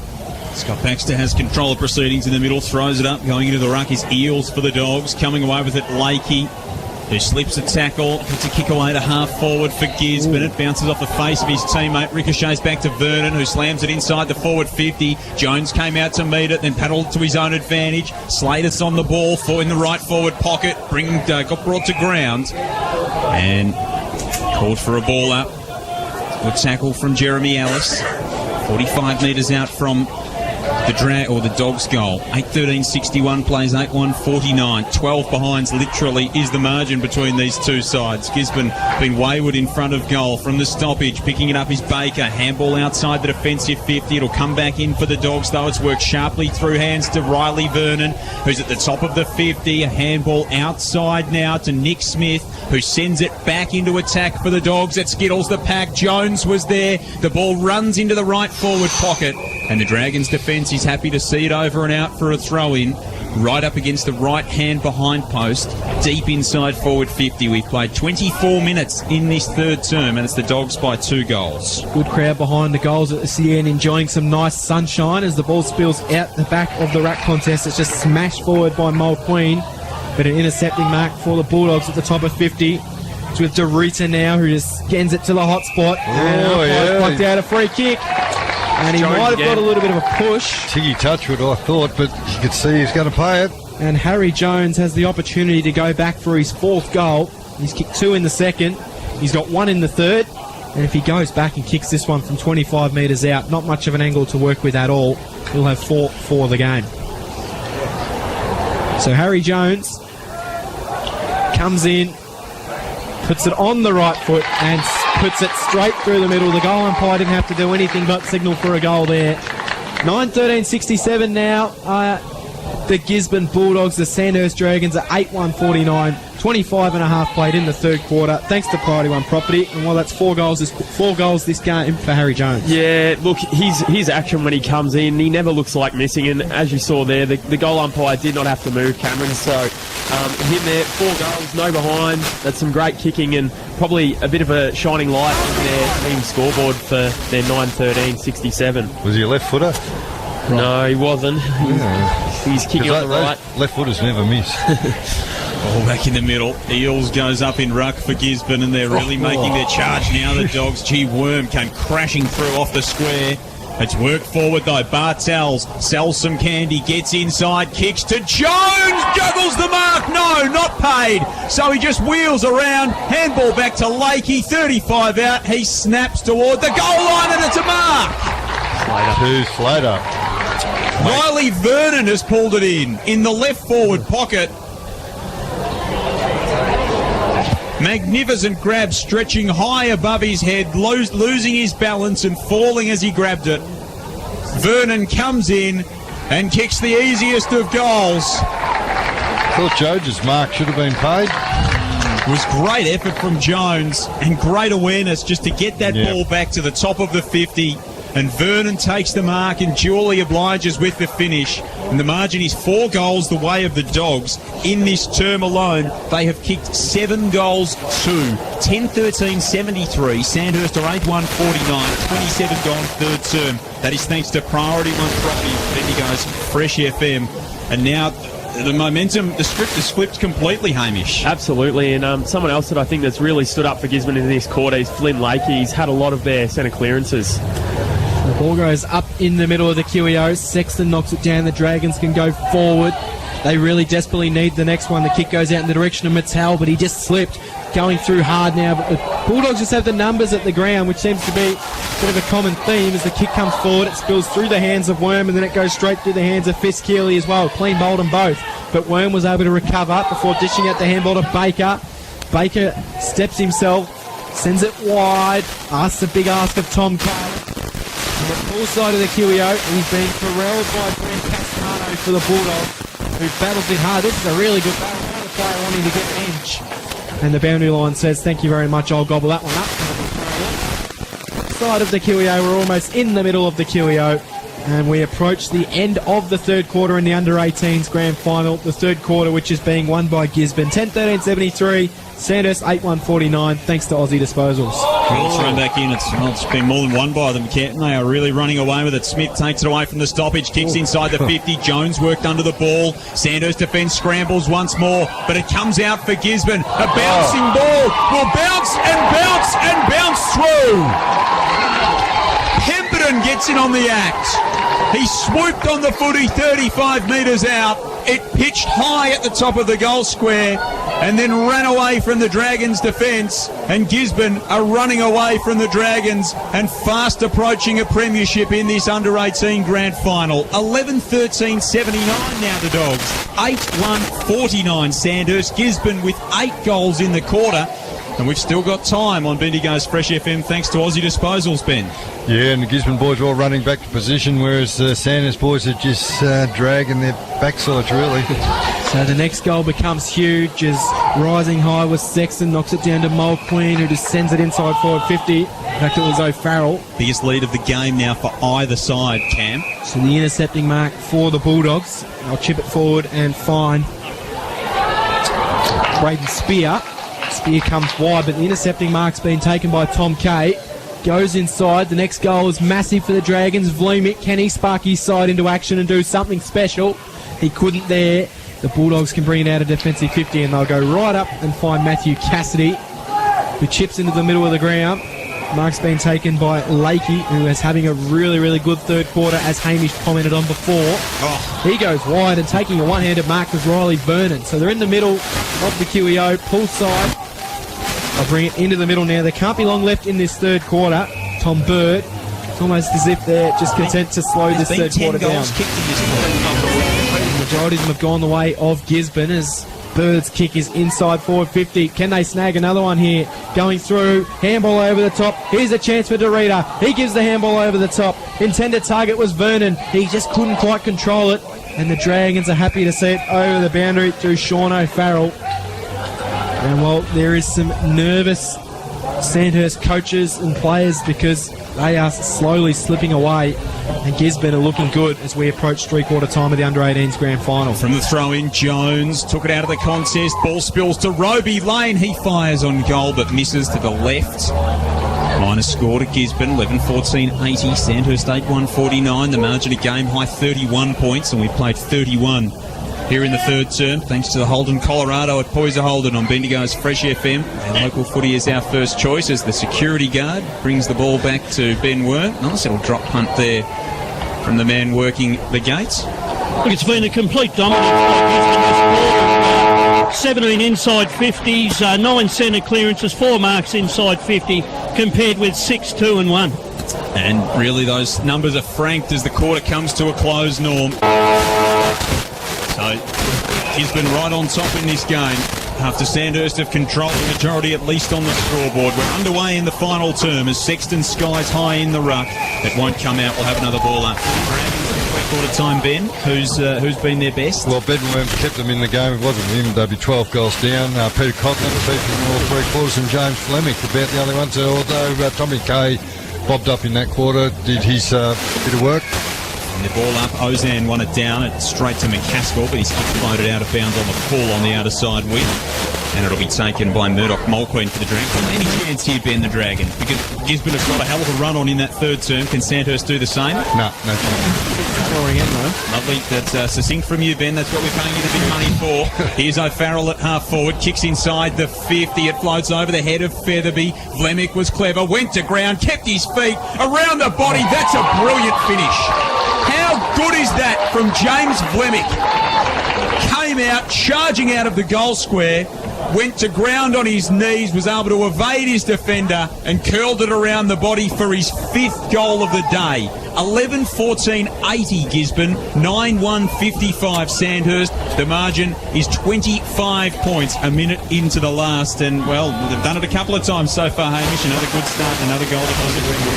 Whenever he gets near the ball, he does look likely, and I saw that after he kicked that one, he let his opponent know about it. Yes. So the energy's still there in him. This has been the scoring and the city end, so I'm not prepared to write Sandhurst off yet. As we go up in the middle, it works down to Ozan, who fires it inside forward 50. Coming out, couldn't quite take the grab there, was Brand Castano. And the Dragons will rebound it out of defence for O'Farrell. Good mark. Comes wide. That's a really good mark taken. And the far side of the ground for Sandhurst. They chip into the middle where they'll find the dangerous and lively Ben Worm. Worm will get and go onto his right foot. That's a good-looking kick, and the mark's been taken by Zach Featherby. Well, is your mind starting to change a little bit because they're starting to come pretty hard here, Ben? We'll see how his legs are with this kick. See how tight his legs are. Zach Featherby loads Nice up kick. from 50. It goes long, right to the line. I think he might have got it. He's got it. He has. No worries at all, Ben. And the Dragon faithful start to get behind their team, as you can hear in our special effects mic. 10-1-61 Sandhurst, 11-14-80 Gisborne. 2.5 played in the final quarter. They kicked 2 goals in this final quarter thanks to Aussie disposals. And as this final quarter started, the wind's picked up a little bit, which will help Sandhurst to some degree. Still to that city end, Norm. It's still going, and Joel, but yeah, a little bit stronger than it's been for the first 3 quarters. At least this gives them confidence, Ben. They get a bit of a sniff now. Oh, they got a bit of a sniff. Bell Bartel, is that going to get a free kick out of the middle. Gisborne player limping off the ground in front of us. A couple been getting some treatment, some cramping from some of the Sandhurst players as well. So a free kick coming from the middle of the ground here. See a lot of that before the quarter's over. Cramping. Big Cocknell's got it for the Dragons. He just thumps it inside the 50. Featherby up high, couldn't mark. Sexton took it at his feet. Through the hands of Sims goes the handball. Worms there. In defence was Lakey for the Dogs. Handball outside to Pemberton. Pemberton back to Freak, who slams it on the boot. Long down the broadcast side wing. Blake goes in for the Dogs. Oh, taking it away was Bell Bartel. Got the handball away. Pemberton a kick around the body. Doesn't go very far, and it's pushed out of play on the grandstand side wing. Gee, it's fierce stuff early in this term. Sandhurst are laying down the challenge. Gisborne trying to withstand it. 4 gone in the final quarter. 19 points the lead of the Dogs. So the pressure is well and truly up as Murley tries to bust his way through, but good defensive play by Pat Zarita to see the ball over the boundary line, because Murley's not someone you want to allow some space for. No, absolutely. He's a quick player. I see that Peter Coughlin just got up a bit ginger from the last contest as well. So it's thrown in on the ground. Down to the big fella. And picking it up nicely off the loose ball was Murley. He sends it to the top of 50. Featherby has it. He can get around one and dish off the handball. Had to go backwards to come forward to Mattel, who gave it back to Featherby. Chips into the pocket for Vlamic. He was leading out with his arms spread like an eagle, but it fell just short of him. And it'll be thrown in almost underneath the scoreboard, which reads 11-14-80, Sandhurst 10-1-61. And there might be some nervous coaches down on the Gisborne bench because Sandhurst are real and truly coming thanks to Priority One property. Zan wins it down in ruck for Gisborne, shares it by hand. Sexton to O'Farrell, that's Sean O'Farrell. Thumped away by Lakey in defence for the Dogs, but it comes back for Sandhurst. Open his K inside the 50. Will it get to him? No. He had to spin. He got it to Coughlin. Coughlin around the body, a curling kick. Doesn't come back quite far enough. Through for a behind as the security guard chases it behind the goals. He's desperate for another kick of the football. Is that man? 10-2-62 Sandhurst, 11-14-80 Gisborne. 3 straight kicks is the margin. 5 gone in the final term of the under-18 grand final, and it is thanks to Priority One property. And at this stage, Sandhurst showing no ill effects of 3 hard lead-up games. So Cassidy goes short. Finds a teammate who comes back to Cassidy. Vlamic was putting all the pressure on him. Vlamic started running and Cassidy had fooled him and went to the other direction. Talk about selling the candy. He's kicked it out of bounds on the full. So after I gave him a pump up, he goes and does something like that. So the Dragons can send it inside forward 50 now. Ball spills out the back. Can someone get a run on it? Worm, who's down inside the forward 50, trying to spark the Dragons here. Caring kick out from Liam Spear. Had a bad bounce. They come through Ellis, who was happy to see it over the boundary. Silly the tackle. umpire's going to get a free kick. He got rid of it, didn't need to tackle him. So it's going to be with Ellis. The wind is affecting things here too. What's going on here? That lateral kick in from the out of bounds on the full before noticeably blew toward the Sandhurst goal. So it's and you look at the netball court, it is quite strong on that outer side. And you have to look at the sock puppet at the Barnard end as it comes inside. Tom Kay roves the pack, fires on goal. And it's something special from James Fleming. It came off hands and he just threw a boot at it and put it through. Well, James Fleming has got 6. The famous Joel Peterson bag has been achieved. He's got 6 goals. And, well, there have been 6 magnificent goals. And if anyone's looking for something to do tonight, just get on the replay of this game and watch his highlights because he is absolutely superb. 11-14-80, plays 11-2-68. 6.5 gone in the final quarter thanks to Priority One property. Some special things, James Norm. Yeah, a couple of Gisborne boys here looking a little bit worried as they stand on the boundary waiting to go on. 12 points the margin. Lemick with 6 goals, and well, most of them have been absolutely spectacular from the restart. Murdoch Mulqueen got it from Coughlin, pokes the kick forward, running onto it is Dixon. Dixon kicks inside forward 50. Blemick in the van again. Ball bounced over his head, but he's first back onto it. He collects in the left forward pocket. Paddles it to ground. Free kick. Blemick will get a free kick. He kept it in and ran onto the ball and was dragged down without possession of the footy. In the left forward pocket, tied up against the boundary line, he will take his kick. And, well, odds are that he puts this through. He'd be an odds-on favourite at the moment, the way he's kicked them. Doesn't even have to look, he'd probably kick it. 57 on the season for James Blemick, and that one doesn't quite have the carry. He caught it a little bit skinny. And through for one behind. The game is inside 2 kicks now. 11-14-80 Gisborne, 11-3-69 Sandhurst. So 2 goals to Sandhurst hands them back the lead. We played 8 minutes in the last term, and that is thanks to Aussie Disposals. So Matthew Cassidy brings the kick in, he plays onto himself and then bangs it long down the pool side, goes all of 60 metres where it is touched off hands. Over the line for a throw in. And, well, Norm, there certainly is some players with some hands on heads and a little nervous signs for Gisborne out there. There is, and the Sandhurst boys, they look a little bit fitter at this stage to me. Absolutely. Maybe that they have had 3 games in the month. Running him out with extra time as well could play a factor as the Gisborne Bulldogs work it forward in the direction of Sam McCaskill, but it takes a bad bounce from him and goes over the line for a throw-in. It'll be thrown in about 80 metres from home for the Dragons. And they are within 2 goals of taking the lead. You're right, Jolie. Ball thrown back in. Ozan wins it down. Doing the chasing was Vernon for the Dogs, but it comes out for the Dragons. They work it forward. Worm kicks inside the 50, out the back. Trying to take possession of the ball is Pemberton. Well, in fact, that'll be the 12 for the other side in Harry Fisk-Keeley. His kick forward was cut off. Matt McDonald there for the Dogs. Contact. Doesn't matter. Worm's at the mark. He got run into and still was able to judge the mark. He is playing some kind of game, Ben Worm. Kicks inside the forward 50 over the back, sliding in the mark is Featherby. It's floated over the head of a Gisborne defender. And Featherby slides in 42 metres out on a 45-degree angle to the right. He will cross the numbers of the 50 and kick from 45. You've seen the way this boy can kick. It'll be straight and hard. To narrow the gap to 5 points. Zach Featherby, left foot kick. Oh, He's just pushed it left. Minor score. 10 points the margin. Sandhurst 70, Gisborne 80. 10 minutes gone. Final term. Bendigo's Fresh FM Grand Final football is thanks to Priority One Property. Lots of finger pointing being done from the Gisborne players on the boundary line at the moment, Norm. There is, and look, they've got to find a way to move this ball forward into the breeze, which is strengthening as the quarter goes on. The voice of Norm Jenkin down on the boundary line here at Bendigo's Fresh FM as they've worked it forward, Gisborne, but it's not going to go very far because it's with Kyle Johnson who sends it forward. It takes a bounce inside forward 50. Vlemik's got it, and when he's near the footy, something special can happen. Couldn't quite control it that time. Gisborne will clear it out. Intended target was Spear, battled hard.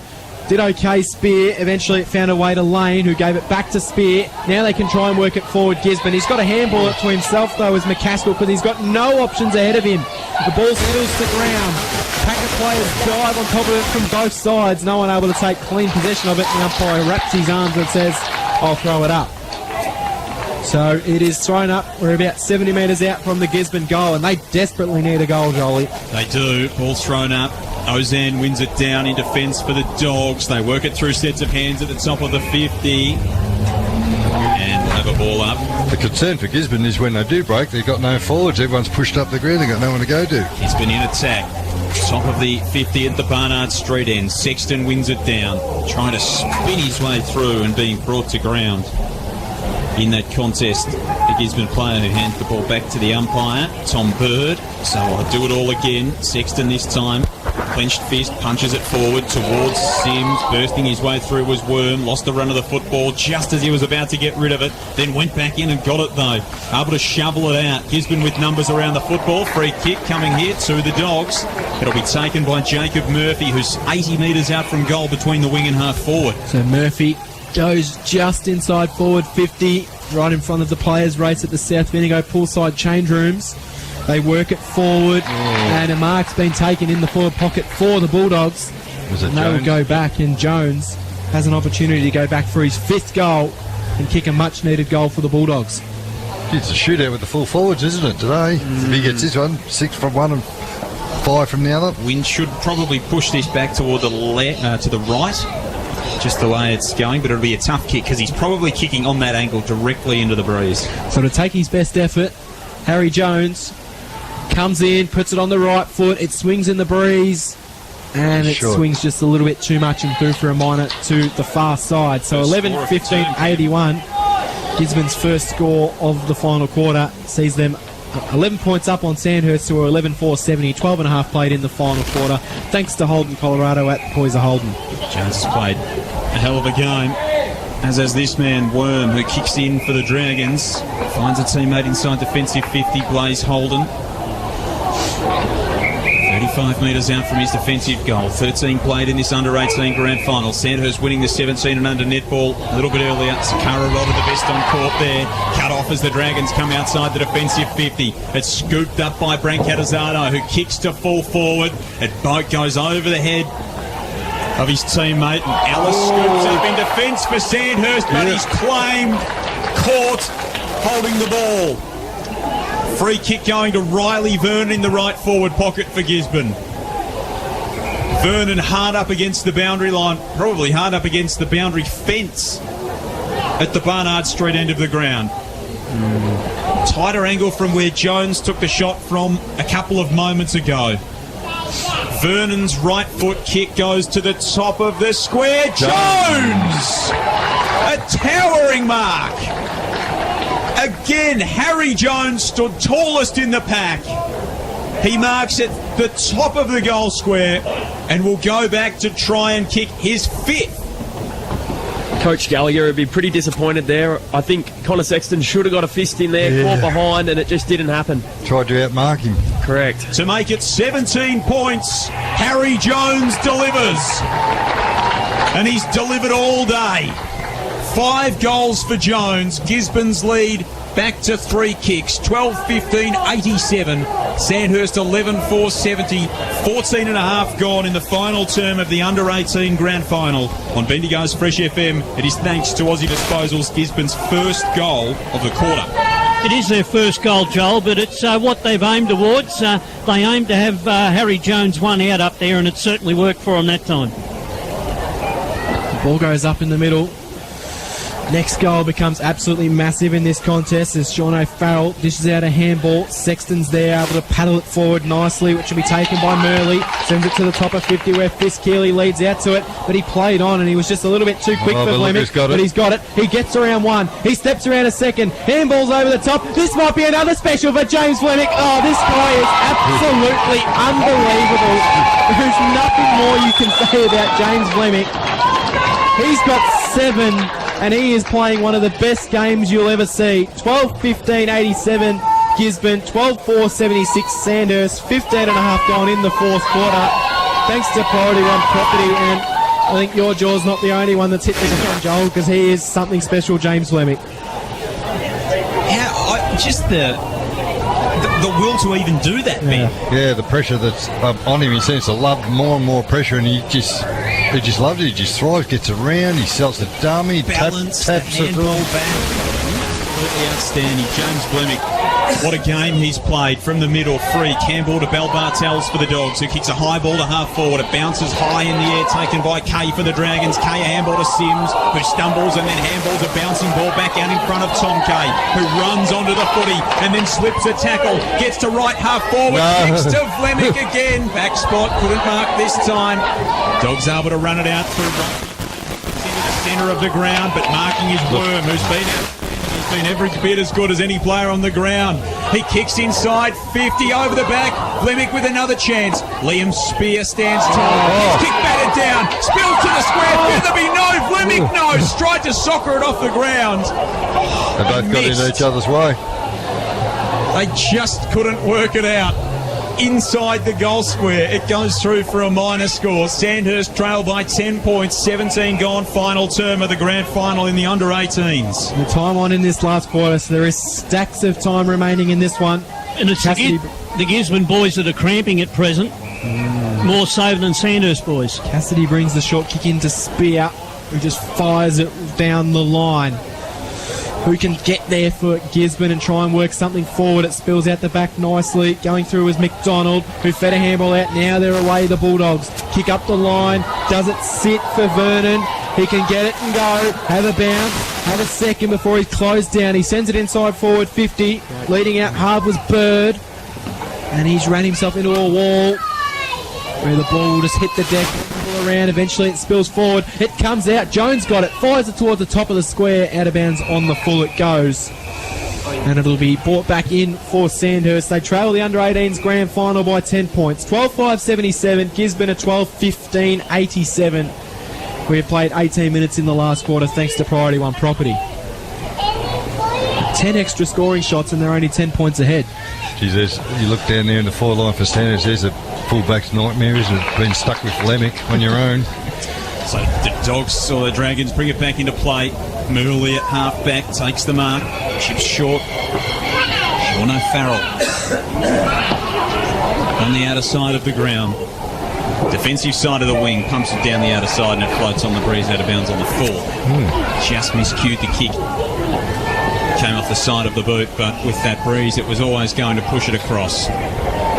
So free kick taken for the Dogs, and again pumped back in the direction of O'Farrell, who juggles the mark, claimed it. Was it paid? It was. So the umpire did pay it, albeit a little bit late. So O'Farrell will take the kick, centre wing on the outer side of the ground. 19 gone, final term. Gisborne 87 leads Sandhurst 77. He chips it over the top. And they're just pretty happy to hold it up at the moment. Charlie Robinson's got the ball for the Dragons. A low kick to half forward. Trying to work his way through the pack was Mattel. Picked up by Lakey, who spins out of the tackle. Handball away quickly and then onto a teammate who throws it back over his head to Lakey, who runs onto it on the outer side wing. Handball away, releases McDonald. McDonald kicks inside forward 50. Jones, not this time. Had it thumped away from him by Kyle Johnston. And the ball out of play at the junction of the 50 and the boundary at right half forward. Gisborne lead by 10 points. They are in attack as we tick into time on in this final term. So it's thrown in right in front of the players' race at the South Bendigo poolside change rooms. Coughlin's in there for the Dragons. No one able to really get any clear, effective disposal on the Free footy. kick. The umpire's plucked out a free kick. Gone the way of the Dragons. Not sure what it's for, but they play the advantage. It's a dangerous advantage because it's turned over. Top of the square. Here's a chance, and he's got his head absolutely ripped off. Baxter Slater. 25 out directly in front. And if he goes back and nails this, you'd nearly go almost one hand on the cup for Gisborne if he puts this through. So it was just a dangerous kick as well. Well, when you're kicking across goal, your kicks have got to be absolutely superb, especially late in the last quarter of a grand final when you've got to come from behind.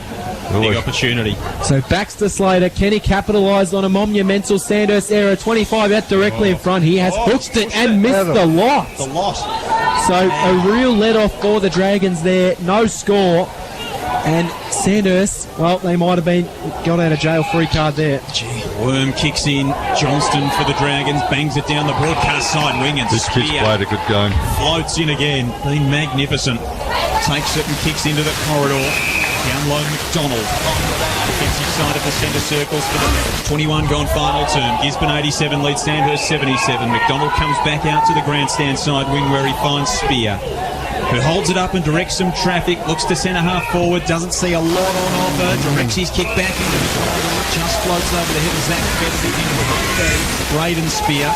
The handball's back now to Matt Cassidy at the back edge of the centre square. He directs his kick back to the grandstand side wing, just attacking side of the wing, forward of halfway for the Dogs. And Adam Brancatters Spear, and it's almost as if the Bulldogs there starting to run down time. But I'm going to say with the amount of goals in this quarter, there's still at least another 6 or 7 minutes left, one would think. They chip wide and find Rodney Lane. Lane goes down the line, finds Jacob Murphy. He chips down the line, and it just bounced up awkwardly for the Gisborne player there. It hit him in the head, but he was able to recover. Send it towards the top of 50. Spills out the back. Can someone from Gisborne run onto it? Pushing through. Handball wide, but Tom Kay takes an intercept for the Dragons, and I thought he was about to have a shot at the wrong goals for a second there, and then he just got a handball in the direction of Charlie Robertson. Robertson had to become tackler, and he did a really good job because he's forced a turnover out of bounds on the full. The kick goes, and it will be brought back into play for Kyle Johnson for the Dragons. So Kyle Johnson in the South Bendigo social room pocket will bring it back into play. So Johnston slams it down toward half back. Oh, well done in the pack from Free. On the boot out of bounds on the full. Marked by a spectator over the fence. He was pretty happy with his work. Might actually be the emergency umpire, I think.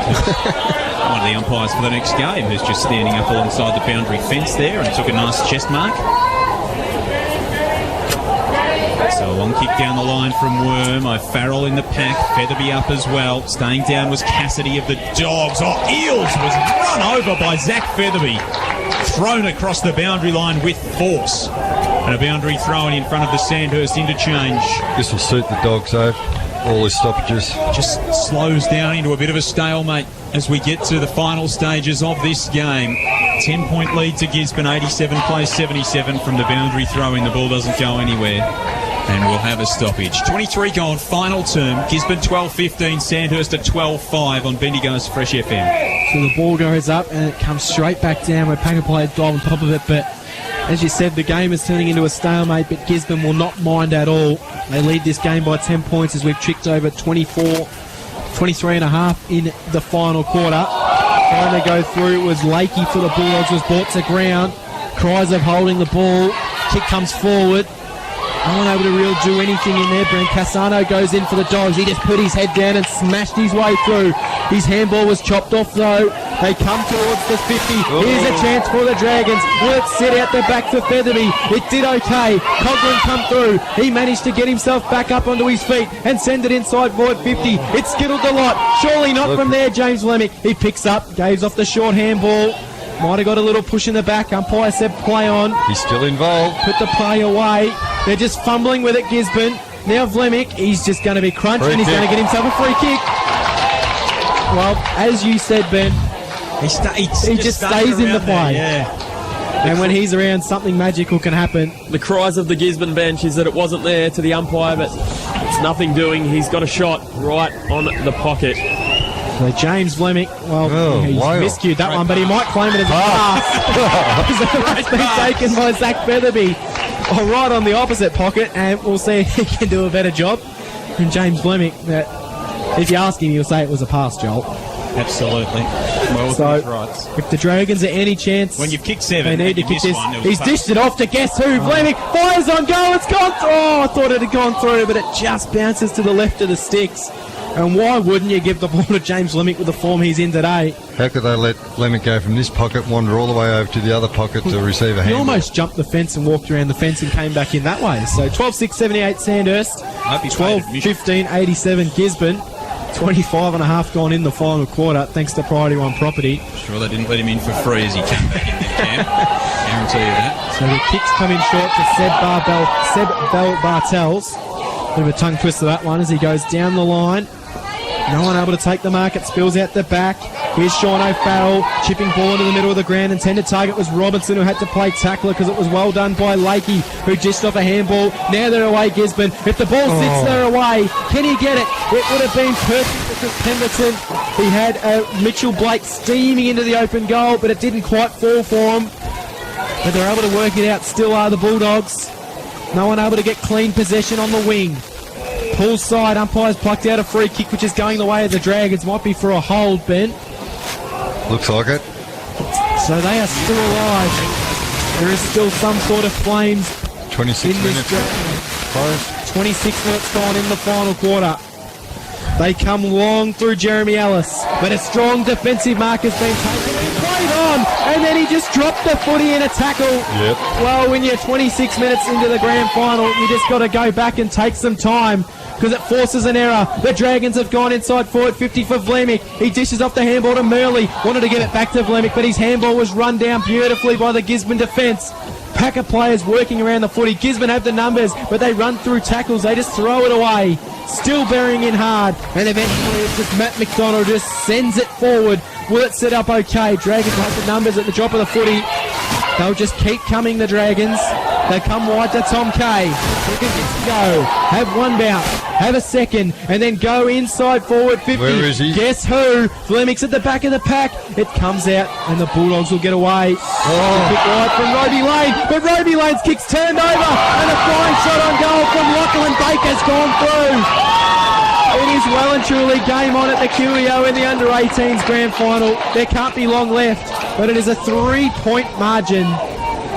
3 points to the margin. 12-15-87 Gisborne.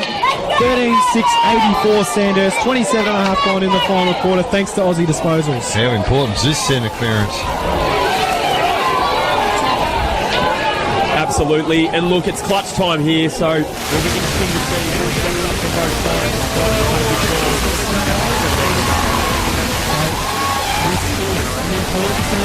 As you will see, the umpire throws the ball up in the air. Who can win it? Everyone rushes from outside the square to get in, and the umpire's plucked out a free kick for a high tackle. He took all the way of Murphy. You can hear the fans of the Gisborne players saying slow it down, but he goes against their word of advice and sends it wide in the McCaskill direction. And he might have run over the boundary line. He has. So over the boundary line it goes. Pool side of the ground. We're about 80 metres out from home from the Gisborne goal. Margin 3 points, 12-15-87, plays 13-6-84, 29 minutes almost played in the final quarter. It's thrown in again. Just smashed forward. There's the siren. The siren sounds to end the under-18s grand final, and it is a Gisborne premiership. There is 7 bodies spread out around the Coolio. 12-15-87 Gisborne to Sandhurst 13-6-84. Thanks to Priority One Property. That was one of the great grand finals, Hamish. Oh, sensational. You know, it's worth paying the money to get up and watch these under-18s because they're the future players of the league, and geez, they put on a performance. So Sandhurst bodies spread everywhere as we're in the middle of the ground. Right, Marty. We've got Norm on the ground here. Yeah, with we got Marty coach, we Lakey. got the coach, a happy coach here, Marty Lakey. Few nervous moments in that last quarter there, Marty. Incredibly so. Sandhurst are a great side and they kept coming back at us. So we had our moments. We probably made a few little crucial errors, but we hung in there, mate, and we got the chocolate, so that's great. Yeah, worthy win after what had been a very good game of football between two very good sides, and probably the week off last week helped you boys, a few fresher legs than what Sandhurst had. I think you might be right, actually. I think it helped. But we had, it's kind of had a spasmodic year this year. We've had a lot of weeks off, and it's kind of difficult to get sort of momentum going into the final. So, look, I'm just really proud for the boys that deserved that win. First side at the start of the year, and I think at the end of the year we're right up there, so that's been great. All right, thanks, Marnie. We'll let you go and celebrate now. Congratulate you boys on your coverage too. See you later. So, of the Gisborne Bulldogs, they are victorious in the under-18s grand final. 12-15-87 of the presentation for the under-18 grand final in season 2018 in the Sports Power under-18 competition.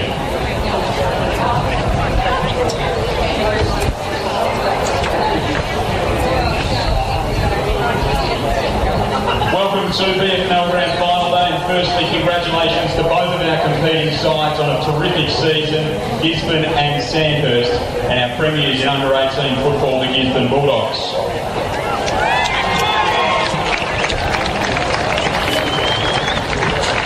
Thanks also to Sports Power, the valued sponsor of the under-18 competition in season 2018, to Jeff Finlay and the crew from Sports Power. We appreciate their support. We'll begin the presentations with our umpires to present them with their medals from the BFNL board, Peter Davey. Our central umpires, Scott Baxter, Josh Hamilton, and Steve Christensen.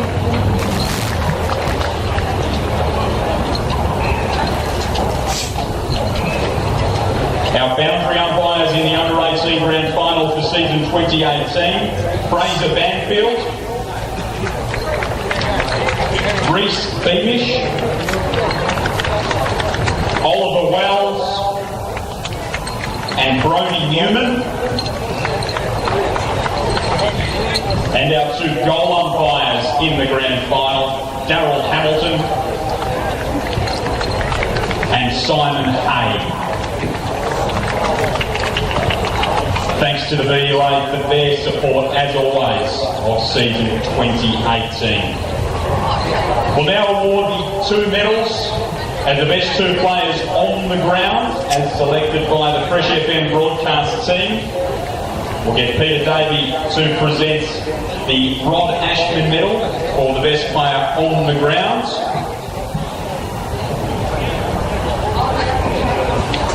And it goes to, from Sandhurst, number 25, James Blemick. So James Blemick taking out the Rod Ashman medal as best on ground in a losing Sandhurst side, but certainly no dispute there after he kicked 7 goals, Ben. Lose by 3 points. It's pretty close, isn't it? 7 magnificent goals, as well as a couple of miracle goals in there as well. Couple. 5. To present the WorkSafe AFL Victoria medal in the under-18 grand final for season 2018 from AFL Central Victoria, Shane Coop. And that goes to, from Gisborne, number 17, Liam Spear. So the AFL Victoria medal brought to you from WorkSafe goes to Liam Spear of the Gisborne Bulldogs, who was absolutely superb across the half-back flank as well for the Bulldogs, as you mentioned many times throughout the broadcast, Hamish. Yeah, look, he was a clear standout for Gisborne, and as I said, that last 10 minutes he was really able to control the game from the back half, and really, I think that composure that he showed has allowed him to take the chocolates. Gallagher, the coach of Sandhurst, to say a few words. Thank you, John. Firstly, congratulations, Marty and the boys. We've played a great game today, clearly. Going in, we were very positive, 1-1. We've had throughout the season. You were really well balanced across the board, 22. So today, I think you brought your A game, and the result's yours. To my boys, heads high. You taught me as much as I hope I've taught you. Humility, winning, being humble in defeat, humble in victory, I think very important. Hold your heads high. You're records today are fantastic. Yeah, we're not getting the premiership medals, but the development of you guys are really, really proud. And just on behalf of Sandhurst, I'd like to thank the BFNL for putting on such a wonderful day. Fantastic weather height, which you didn't have anything to do with, I know, but the rest of it, facilities, everything else, well done. And again, Gisborne, well done on your efforts today. Words of the Sandhurst coach Dave Gallagher after their side went down by 3 points in the under-18s grand To our final. victorious side in Gisborne, we will present our premiership medals. And we'll start at the top of the playing list. Number 1, Sam McCaskill.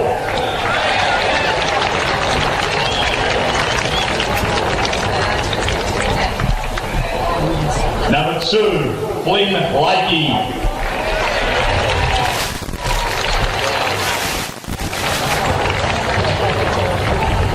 Number 3, Jacob Murphy. Another good game from Jacob Murphy as well, Ben. Yeah, well, I certainly liked the game of that Flynn Lakey in this last Number quarter. 4, Tom Bird. Yeah, and Tom Bird, I thought he played a pretty good game. I definitely had him in some of the better players in the first half of the match there. So he was good. Roby Lane. 2 goals in that third quarter for Roby Lane, which is probably the quarter that Gisborne really got the momentum stamped on Number this game. 6, Mitchell Blake. Well, he had a really good game. Mitchell Blake, he did well, hard tackler. Certainly made his presence felt. Number 7, Baxter Slater. Baxter Slater, probably a little bit down on some of his performances earlier in the year, but in the second half he did step up a little bit and managed to kick 2 goals. Matt Cassie, he was another good player, did his job. Number 9, Sebastian Bell-Bartels. Player that was probably a little bit stiff, not been named best on ground. He was absolutely superb. he was right up there in especially the in voting. that first half. He Number was 10, superb. Adam Brancatizano. He's another good player. He was up in the voting as well. He did a very good job. Number 11, Matthew McDonald. One of the smaller players there for Gisborne, but that didn't stop him going in very hard for the ball, and Number 12, he had his fair share of it as well. Pemberton. Goal in the third for Darby Pemberton, as well as playing a really good game across the Number half forward flank 14, for Charlie Gisborne. Greenwood. There's not a name that we call too much throughout the day, but he has played his role well. Number 16, I'm not sure that his Nick opponent got Smith. much of the ball either. And Nick Smith, as Joel said earlier, if your name's Nick Smith, you're usually going to be a pretty good Number footballer. 19, You have a good Graham game. Spear. Yeah, he's a guy that really got them going, Liam Spear. Braden Spear, Number absolutely 21, superb. Ben Eels. Ben Eels, his tackling was absolutely superb. He probably laid about 5 or 6 really strong tackles Number and got rewarded for 22, it 4 times as well. Josh Freak. Josh Freak, not another name that we called too much throughout the game. Bobbed but up in the third quarter. Did all Number right in the third quarter. 23, Riley Vernon. There's a name, Vernon from Gisborne. He had a brother, I think, kicked a lot of goals years back, so Number follow his 25, footsteps. Picked one himself, Riley Vernon, as well as very prominent up in the forward line. Pat Dorita did some good things, good Number tackling from him 28, as well. Jack Ozan. Battled really hard in the ruck, Jock Ozan, against the Sandhurst ruckman in Connor Sexton. Yeah, Ozan had to fight against a lot taller opponent in Sexton, so he did a good job there. And we've just heard called out Harry Jones. He kicked 4 goals, 1, and was also quite impressive for Gisborne, so probably their best player up forward for them. Number 17, Liam Spear. Well, the captain of the side, Liam Spear, who also picked up the WorkSafe AFL Victoria medal. Just repeating those 2 medals. The Rod Ashman medal went to James Vlemick of the Sandhurst Dragons for his 7 goals, and the WorkSafe AFL Victoria medal going the way of the captain of the Gisborne Bulldogs, Liam Spear, who just had an absolute superb game. Led by example. Fitting that he will be the one that will get to lift the Premiership Cup with the coach Marty Lakey. Thanks very much. Dave, you should be really proud of your side, mate. They're outstanding today. When the 5 goals down at 3/4 time, and you come back and it's like you did, going for the goal either way. So congratulations, Sam. You've done it the hard way too. But you come through a couple of losses or 1 loss and make the grand final. So well done.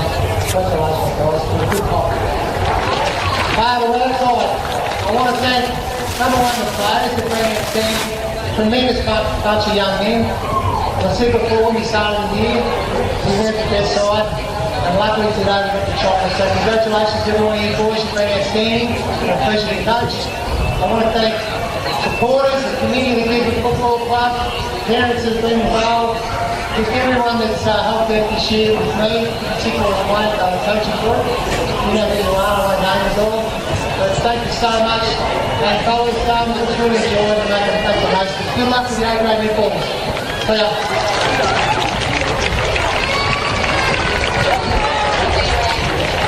There is just one order of business to finish off for our under-18 presentations, and that is to get Jeff Finlay of Sports Power Bendigo to present Marty and Liam with the 2018 Under-18 Premiership Cup.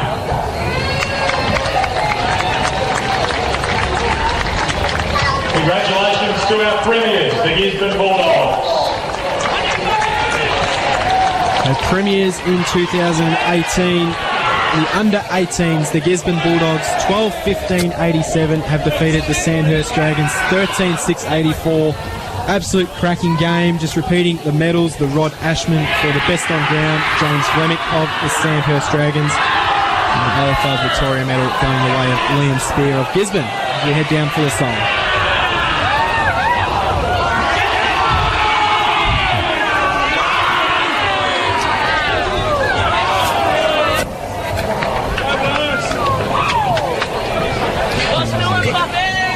Tape. It's falling off. So Gisborne are the premiers of under-18s footy, 12-15-87, Sandhurst 13-6-84. It was a cracking game of footy to end, well, a really good year of under-18s footy. Yeah, absolutely. And I know Marty said there that he didn't think they were quite the best team throughout the season, but they showed it when it come to the time that you have to perform. They were able to do so, and there's been a huge crowd that's travelled down from Gisborne to be out on the ground and celebrate with their under-18 team. Obviously, they had an under-17s team in the netball as well that lost that match against Sandhurst, and they later in the day faced Sandhurst in the A-grade netball as well. So